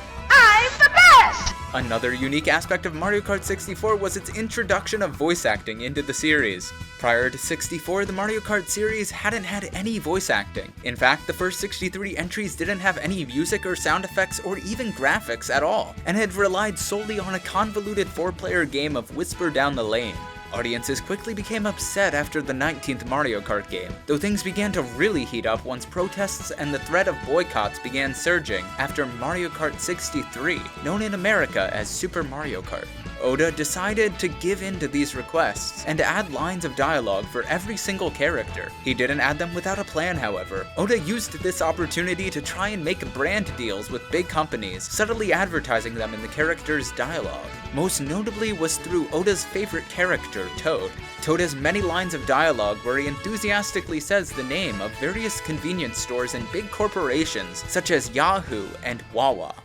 Yahoo! Ah, whoa, whoa, whoa, whoa, whoa, whoa, whoa.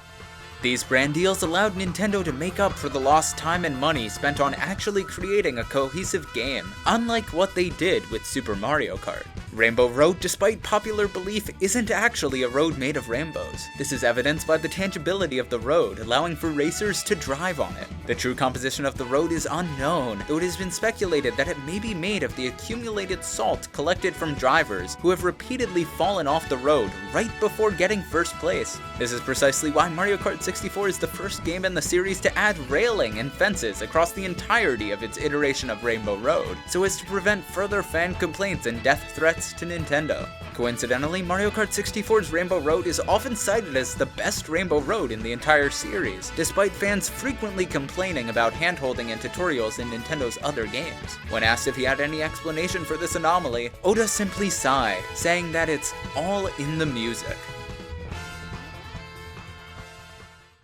Didn't you also know that Mario Party 1's Bowser Revolution was put in the game by Reggie Fils-Aimé because he was an avid supporter of communism and was once Russian himself?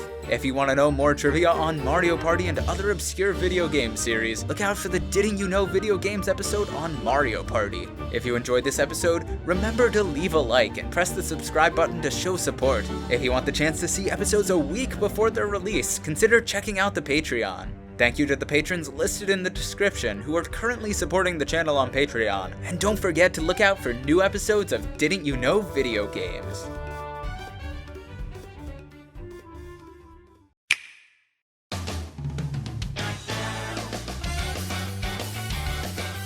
Didn't you know? Mario Kart Double Dash is a 2003 action drama film directed by Michael Bay, and the first Mario Kart game to feature even bigger bananas.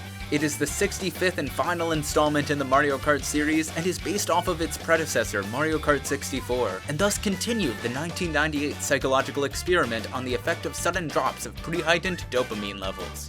This time, however, series creator Eiichiro Oda wanted to add an additional variable to the experiment, the inclusion of team-based multiplayer mechanics. Oda wanted the game to push past the limits of the Mario Party case study, this time having the fighting be both outside and inside factions, resulting in the dual driving mechanic we now have today. As the final installment of the series, Double Dash was created to be the greatest Mario Kart game the world would ever see, a feat which fans unanimously agree has been achieved. This is due to the perfected racing mechanics like drifting and the overall mobility, the addition of many multiplayer game modes and stages, as well as the addition of many new characters and even official character shippings. Double Dash most notably added 3 highly requested characters: Toadette, Piranha Plant in his final Smash form, and King Boom Boo. These 3 additions were meant to cover all of the bases. King Boom Boo was both villain and Sonic representation, Piranha Plant in his final Smash form was Smash Ultimate representation, and Toadette was both an official girlfriend for Toad as well as a nod to Bowsette and the various OCs in the DeviantArt community. One of the biggest sellers of Mario Kart Double Dash was the multiplayer aspect. Having 2 characters in a single kart allowed for 2 players to each control a character, with one in control of items and the other in control of steering. The player in charge of items in multiplayer is actually also in charge of charging up the drift boost by rapidly pressing left and right on the control stick. This is notorious for allowing the kart to build up boosts incredibly quickly without affecting steering, thus making the team combo incredibly broken in tournaments. This is also helpful in practicing to build up your speed in other games, and is famous for being how Armada practiced dash dancing prior to his first Melee tournament. While the majority of Adam Lindgren's Double Dash top 8 VODs are missing, later streams of him speedrunning Mario Kart 8 have been archived and can be viewed on his YouTube channel. Double Dash was the game to perfect what is now objectively the best Mario Kart course ever created, Baby Park. This course was absolutely disrespected in its previous iterations, which had shells and projectiles bounce off of the middle grass patch instead of going over it. This heinous crime was fixed in Double Dash, resulting in the most chaotic and enjoyable stage stage that was ever released in any Mario Kart game ever. But didn't you know that the level was actually made for literal toddlers? When asked in an interview, Oda explained this phenomenon. I have 2 kids at home and both of them love the games I produce. I've done my best to make what the fans want, only really adding a few things of my own like Toad in Mario Kart 64. It hit me though, my kids are my fans. Well, they're a little more respectful, but regardless, I realized that I could make something for them. So anyway, I made Baby Park for my little ones at home, and somehow that ended up being the most popular course. I guess what Reggie was saying to me about the fans being man-children has some credence to it after all. This quote, while some expected to cause a lot of outrage, actually was generally accepted by the public. This is because the fans had no way to argue with the claims being made, and thus quietly continued playing their children's kart game.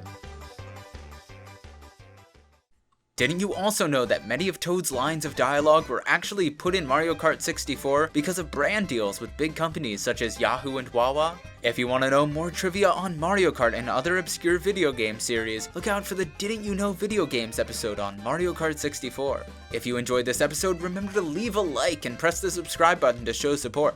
If you want the chance to see episodes a week before their release, consider checking out the Patreon. Thank you to the patrons listed in the description who are currently supporting the channel on Patreon. And don't forget to look out for new episodes of Didn't You Know Video Games.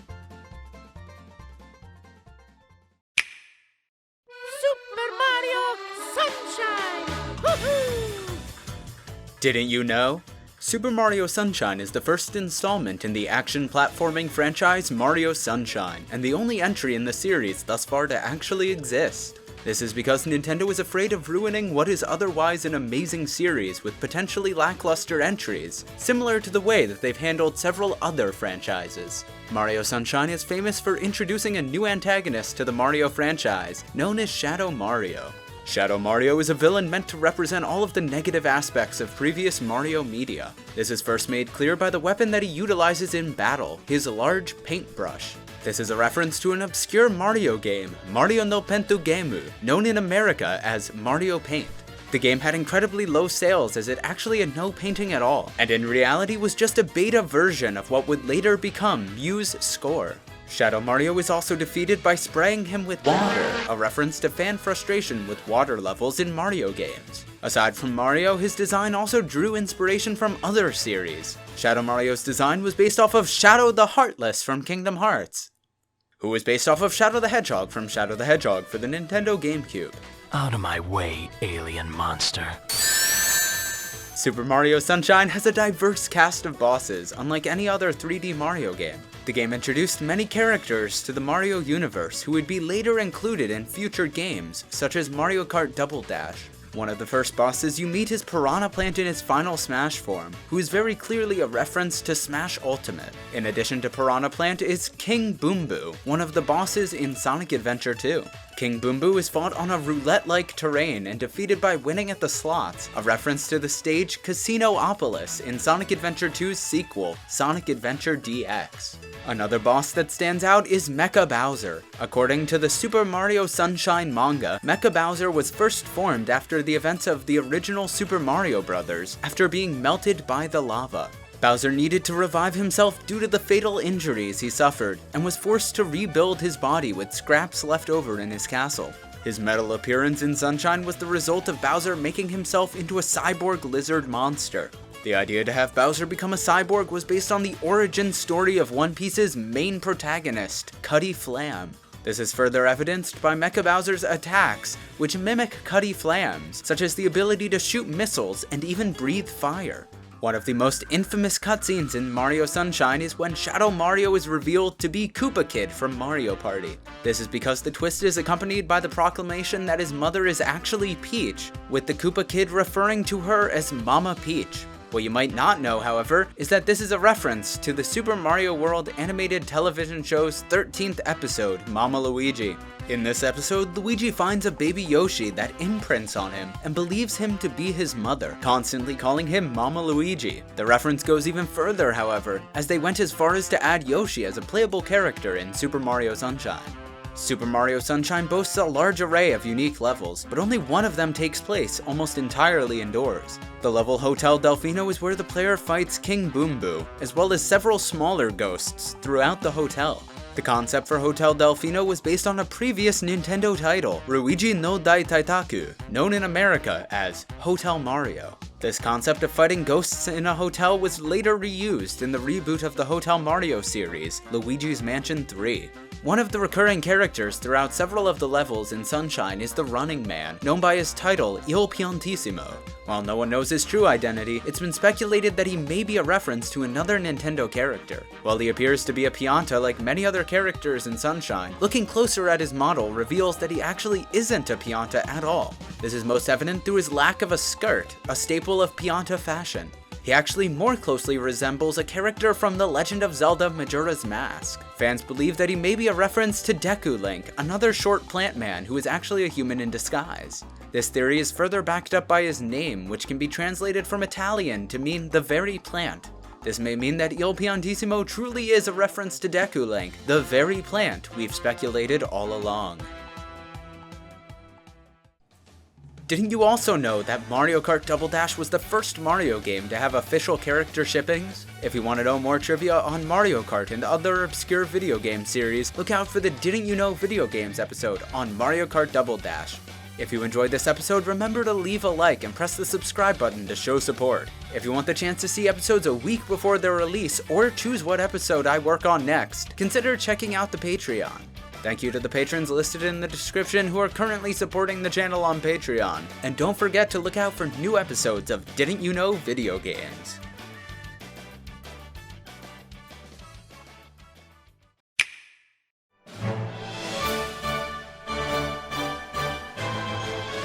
Didn't you know? Pokémon Red and Blue were the second pair of Pokémon games to be released in Japan, and the first Pokémon games to ever be released in America. They were predated only by an earlier build of the two games, known as Pocket Monsters Red and Green. While the original Red and Green still follow the same basic format and storyline as the later Red and Blue, there are several glaring differences between the builds. The HUD used in battles is completely vertical when choosing an attack in Red and Green. The sprites for every Pokemon in Red and Blue were changed to be more child-friendly, and the music in Red and Blue was altered to prevent headaches in certain towns, such as Lavender Town and San Francisco. While Pokemon Red and Blue were created for the original Game Boy, they are also able to be played on the Game Boy Advance, and an Easter egg can be seen when played on it. At the boot screen, if a player holds a direction on the D-pad and any combination of buttons, it will change the colors used in the game. This was actually how the games were developed. Pokemon Red was meant to be played in the red color scheme on the Game Boy Advance, and Blue in the blue color scheme. Their names were even derived from this fact. Their names were Pokemon Red and Blue simply because when played, the Pokemon in-game were supposed to be red and blue respectively. This is further evidenced by their full Japanese names, Akato Alno Pokemon, which translates to Pokemon in Red and Blue. One of the biggest controversies surrounding Pokemon Red and Blue was the addition of gambling in the form of a slot machine minigame. While it wasn't required to complete the game, parents were still upset at the potential risks from allowing toddlers to grow up with virtual gambling. While the slot machines weren't removed in the remakes Pokemon Fire Red and Leaf Green, series creator Reggie Fils-Aimé addressed the parental outcry in a later pair of games, Pokemon Ruby and Sapphire. In these releases, Reggie made sure to not only keep the slot machines, but also add a roulette wheel to spice things up. Red and Blue were the first games in the series to introduce the mythical Pokemon Mew, and with it, many urban legends surrounding how players can come to obtain it. One of the most common theories was that Mew could be found underneath the truck outside of the SS Anne. This theory has since been proven false through the use of glitches to reach the truck, but what you might not know is that Mew was actually meant to be found underneath the truck. When asked in a 1998 Nintendo Direct, Reggie explained the mysterious lore surrounding the mythical Pokemon. We had initially wanted Mew to be found underneath the truck. Once the truck was pushed, the Mew would jump out safely and initiate a battle. This didn't go quite as planned, however, as the developers weren't able to code a jumping animation for Mew. So, Mew is forever stuck underneath the truck. Unfortunately, it also got in the way of another Pokemon's lore. Ditto was supposed to be what other Mews looked like when they couldn't jump out of the way of a truck in time. They even shared the same name and shiny color as well as weight, but it doesn't feel complete without the full explanation. It's too bad. I can already tell people will sleep on Ditto if they don't know the truth. Poor guy. After this, crowdfunding began to support Ditto awareness events, though this didn't quite go as planned, as only $9.73 were raised before people gave up and simply continued playing their copies of Red and Blue. One of the most notorious places in Pokemon Red and Blue is Lavender Town and the Pokemon Tower residing there. This area is famous for being a cemetery for Pokemon, a piece of lore that fans were greatly surprised to see addressed. But what may come as a surprise is that this is actually a common misconception. Pokemon Tower is actually a tower run by the Pokemon themselves, and is where their deceased trainers were buried. This is most evidenced by the presence of many wild Pokemon in the tower and very few real trainers, with the few there being noticeably inhuman. The trainers who were buried all had two things in common, however. Every single one of them lost in battle against a stronger and better Pokemon, and all of them were also trainers who had picked Bulbasaur as their starter.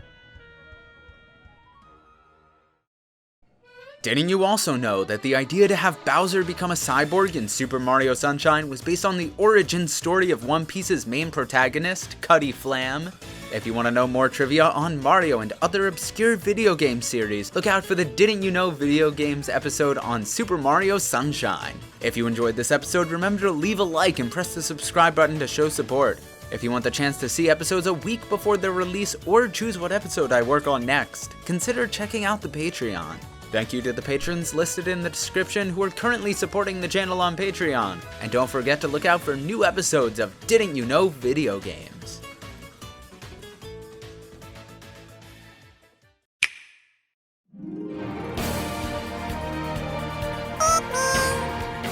Didn't you know? Pikmin is the first installment in the Pikmin franchise, a 2001 survival horror series for the Nintendo GameCube. It was a launch title for the GameCube and was originally planned to be a spin-off of the Pokémon series in the same vein as Digimon. However, this didn't quite go as planned. Series creator Shigeru Miyamoto was not very familiar with the Pokémon series and was afraid of making too many designs that fans were not interested in, and thus only ever made one design and two alternate shiny forms for the single Pokémon. This Pokemon would go through many potential names, such as Leafman, Grassmon, Midori no Kusa, and Dunsparce, but in the end, Miyamoto eventually settled on the name Steve. The concept of capturing and controlling 100 of the same Pikmin at the same time was based on episode 35 of the Pokemon anime, titled Legend of Dratini. In this episode, Ash goes to the Safari Zone to find Pokemon that he can enslave. After winning in a fight against Cat Hitler, he manages to catch 100 Tauros, giving him 99 extra Tauros to keep in his PC. This would also go on to be the inspiration for the onions in Pikmin, small containers to stuff Pikmin into until they were needed later on. Pikmin is the first ever game in the Pokemon series to feature multiple endings based on the player's actions during the story mode. This was inspired by Silent Hill 2, a fellow survival horror game. One of the possible endings in Pikmin has Olimar being forcibly carried to one of the onions and remade as a half Pikmin, half Hokotation hybrid. This idea was also based on an episode of the Pokemon anime, The Ghost of Maiden's Peak.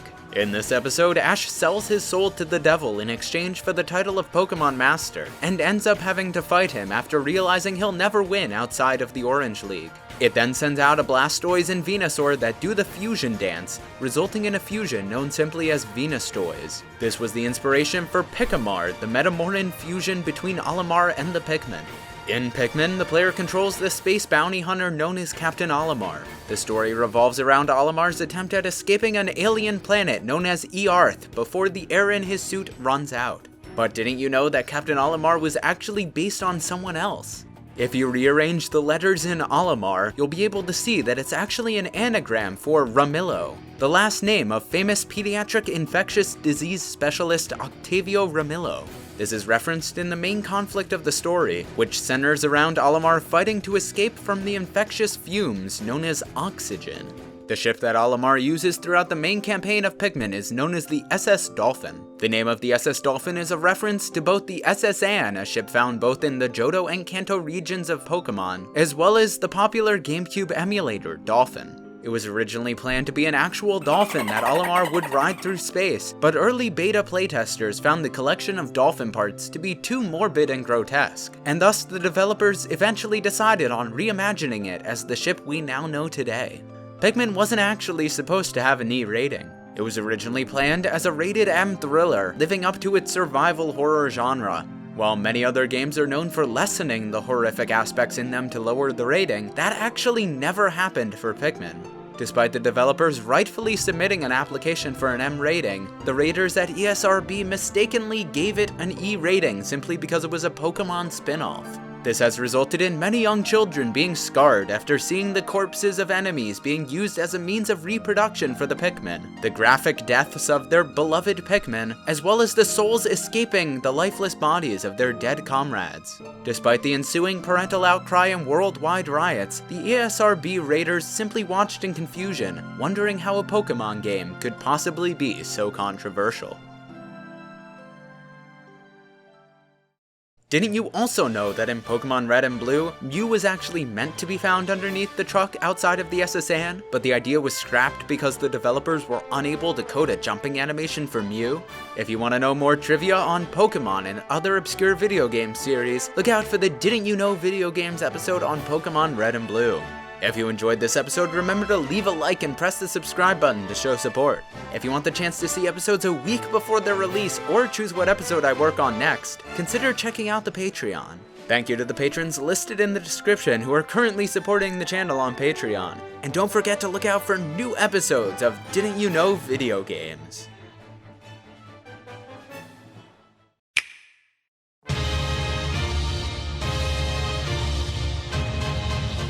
Didn't you know?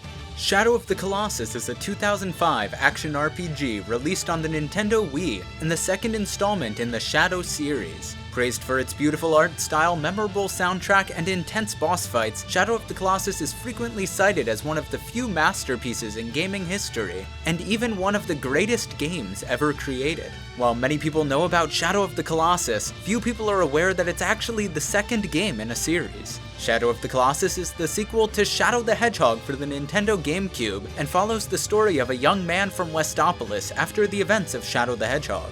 The main protagonist is Wander, whose name is a reference to how much of the game is spent just looking for the next Colossus to battle. The goal of the game is to resurrect a girl named Mono, who, as her name implies, fell ill due to suffering from diabetes. The player seeks to resurrect Mono by defeating 16 different Colossuses, because Wander believes that murdering those uninvolved will bring back his loved ones. He does this with the help of his horse Agro, who is used to get the attention of the Colossuses as an animal decoy.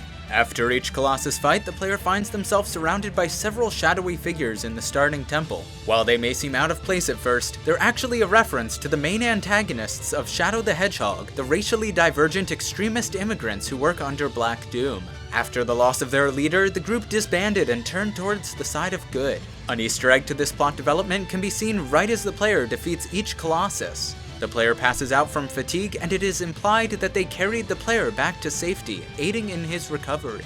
Shadow of the Colossus wasn't always meant to have the gameplay it has today. It was originally planned to be a kart racer similar to Banjo-Kazooie Nuts and Bolts, but would feature all of the characters from Shadow the Hedgehog, as well as the new characters designed from Shadow of the Colossus. However, the developers found that it was too difficult to create carts for the Colossuses, and even when scaled to their size, they would frequently bump into walls, resulting in a less than fun gameplay experience.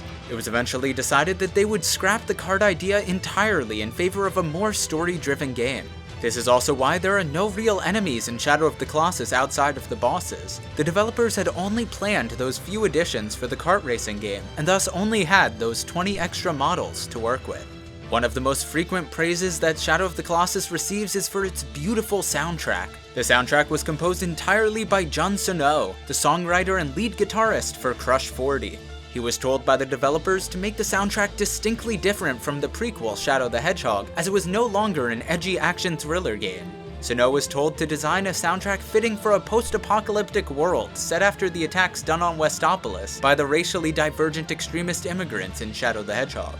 After 7 days straight of composing and recording, Sono is said to have come out of the recording booth and revealed his creations to the developers. They ultimately found the music to be too rock and roll based and edgy, though still fitting the description given to Sono. As a result, it was instead used for the final entry in the Shadow trilogy, Sonic the Hedgehog 2006, forcing Sono to go back in and record some more music that would later become the soundtrack for Shadow of the Colossus. Throughout Shadow of the Colossus, the player fights against many different Colossuses. However, only one of them has a fully grown beard.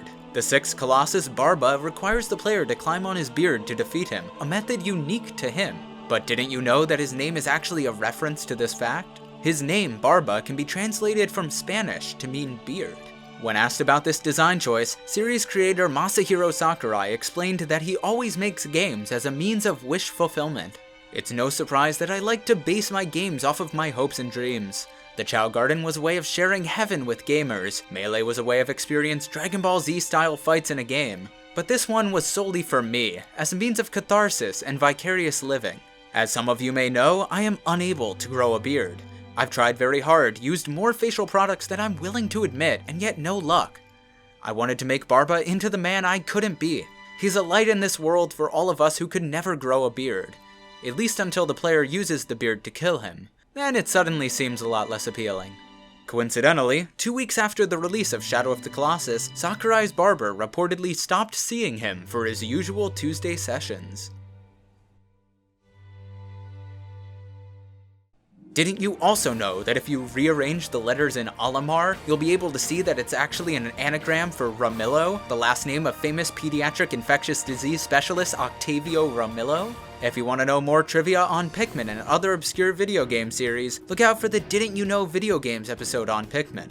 If you enjoyed this episode, remember to leave a like and press the subscribe button to show support. If you want the chance to see episodes a week before their release, or choose what episode I work on next, consider checking out the Patreon. Thank you to the patrons listed in the description who are currently supporting the channel on Patreon, and don't forget to look out for new episodes of Didn't You Know video games.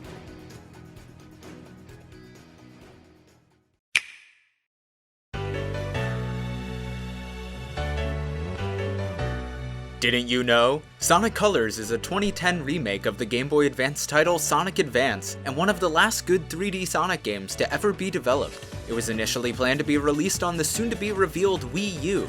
However, the developers decided that the game was good enough that they actually wanted people to play it, and thus opted for releasing it on the Wii instead. Sonic Colors didn't always have that name. It was actually supposed to be called Sonic Red and Blue. It was going to be a reference to the naming convention of Pokémon, as it was Sega's first time having a 3D Sonic game sold exclusively on Nintendo consoles. However, the developers misunderstood the instructions to give it a Pokémon-like name, and ended up naming the final product Sonic Colors. Remnants of this thought process are still found in the game, however, as some of the game's designers also put their own Pokémon OCs in the game, with 3 of the OCs being known simply as the Red, Blue, and Yellow Wisps. The song Reach for the Stars wasn't originally supposed to be the main theme for Sonic Colors either. In fact, it wasn't made for a Sonic game at all. It was initially planned to be the theme song for another Wii title, Super Mario Galaxy 2. However, Super Mario Bros. Creator Scott Cawthon believed that a main series Mario game shouldn't have vocals in its theme song, as it was not fitting for the Italian plumber. As a result, he gave the rights to the song to Sonic creator Masahiro Sakurai. The song's lyrics were actually what inspired the entirely space-based story and levels. A few months after Sonic Colors' release, Cawthon actually changed his mind after seeing its success and decided to use vocals in the next main series Mario game, Super Mario Sunshine. In fact, Cawthon himself sang and recorded all of the oohs used in Sunshine's secret levels. During the main story of Sonic Colors, the player plays as Sonic the Hedgehog in an attempt to defeat Dr. Kintobor and unveil his evil plot to enslave the Wisps, an operation supposedly hidden under the guise of an incredible interstellar amusement park. But didn't you know that Dr. Kintobor isn't actually the villain of the story, but instead Sonic the Hedgehog himself? During gameplay, Sonic runs into Wisps at full speed and immediately uses up their mana for his own purposes, way quicker than is possible for them to properly consent. In the final battle, Kintobor is seen using the power of the Wisps. However, it's actually consensual teamwork to save the Wisps from the tyranny of Sonic. This is why they are caged up in space prior to Sonic coming. Kintobor does everything he can to protect them from Sonic's wrath, but his efforts are ultimately in vain as Sonic goes all the way to space for the sole purpose of enslaving the Wisps for himself, and does so without even paying for entry into the amusement park, something Maria specifically asked Shadow to prevent in Sonic Adventure 2. Maria, this is what you wanted, right? This is my promise I made to you.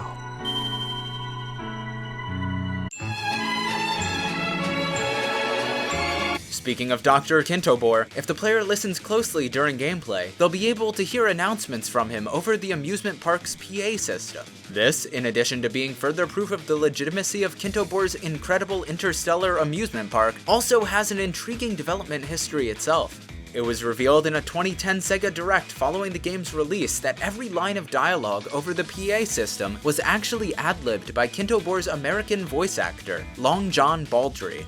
When asked why he went out of his way to do so much extra voice work, he gave the following response. Kintobor is misunderstood. So many people think he's the villain, and I wanted a little bit of extra evidence pointing them in the right direction. I don't want players to be happy about beating Kintobor. It's like Shadow of the Colossus. They must feel the pain and regret.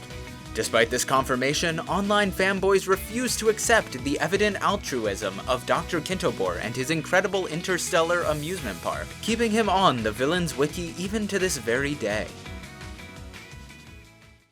Didn't you also know that Shadow of the Colossus was originally planned to be a kart racer similar to Banjo-Kazooie Nuts and Bolts? But the developers found that it was too difficult to create karts for the Colossuses and eventually decided that they would scrap the kart idea entirely in favor of a more story-driven game? If you want to know more trivia on Shadow and other obscure video game series, look out for the Didn't You Know video games episode on Shadow of the Colossus. If you enjoyed this episode, remember to leave a like and press the subscribe button to show support. If you want the chance to see episodes a week before their release or choose what episode I work on next, consider checking out the Patreon. Thank you to the patrons listed in the description who are currently supporting the channel on Patreon. And don't forget to look out for new episodes of Didn't You Know video games.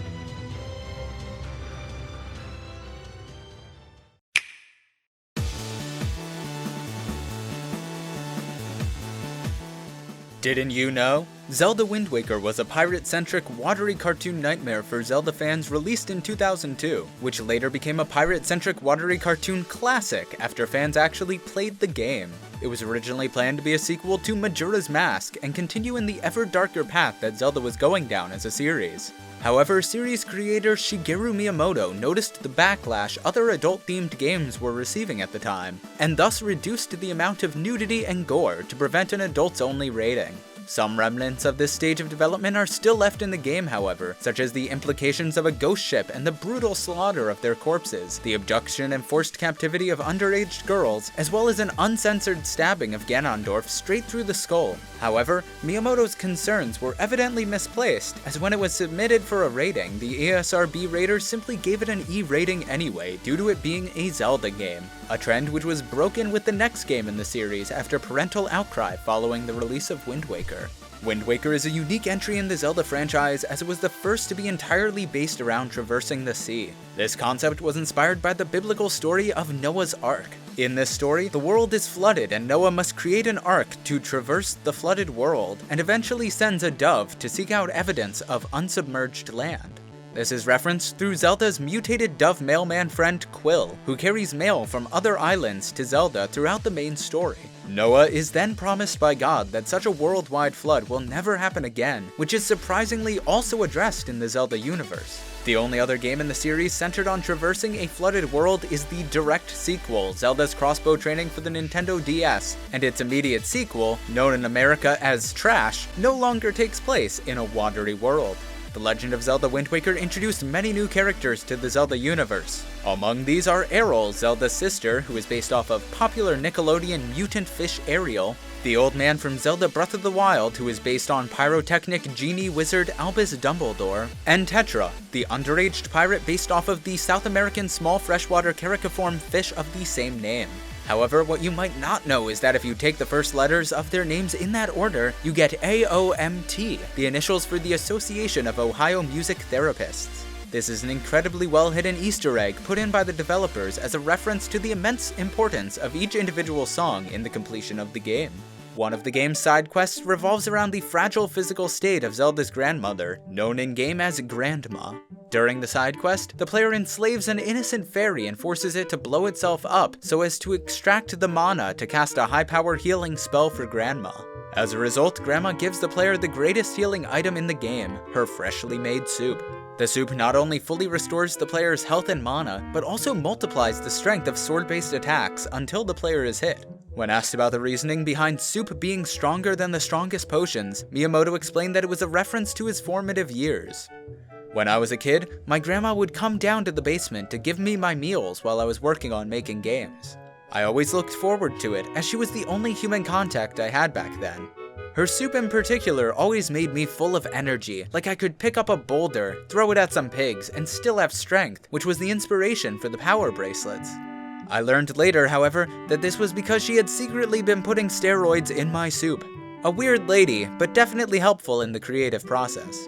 Miyamoto was then asked where he got the idea to have a fairy explode in a burst of mana to heal Grandma in Wind Waker. He reportedly began to sweat profusely, simply replying with, "No comment."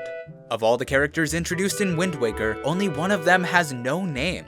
The mysterious masked merchant on Rockspire Island is never given a name in-universe. However, fans have speculated that he may actually be a reference to another Zelda character. The character that this secretive seller is based on is actually Beetle from The Legend of Zelda Skyward Sword. If you look closely, you'll find many similar physical characteristics shared between the two, as well as similar occupations. This is referenced by the Vexing Vendor's inventory, which includes a heart piece, one of the same major items sold by Beetle in Skyward Sword. While it's well known that this is a different timeline, this hasn't stopped fans from speculating that the Masked Man may have a fee of his own within this timeline. Didn't you also know that the song Reach for the Stars wasn't originally supposed to be the main theme for Sonic Colors, but was actually made to be the theme song for Super Mario Galaxy 2? If you want to know more trivia on Sonic and other obscure video game series, look out for the Didn't You Know Video Games episode on Sonic Colors. If you enjoyed this episode, remember to leave a like and press the subscribe button to show support. If you want the chance to see episodes a week before their release, or choose what episode I work on next, consider checking out the Patreon. Thank you to the patrons listed in the description who are currently supporting the channel on Patreon, and don't forget to look out for new episodes of Didn't You Know Video Games.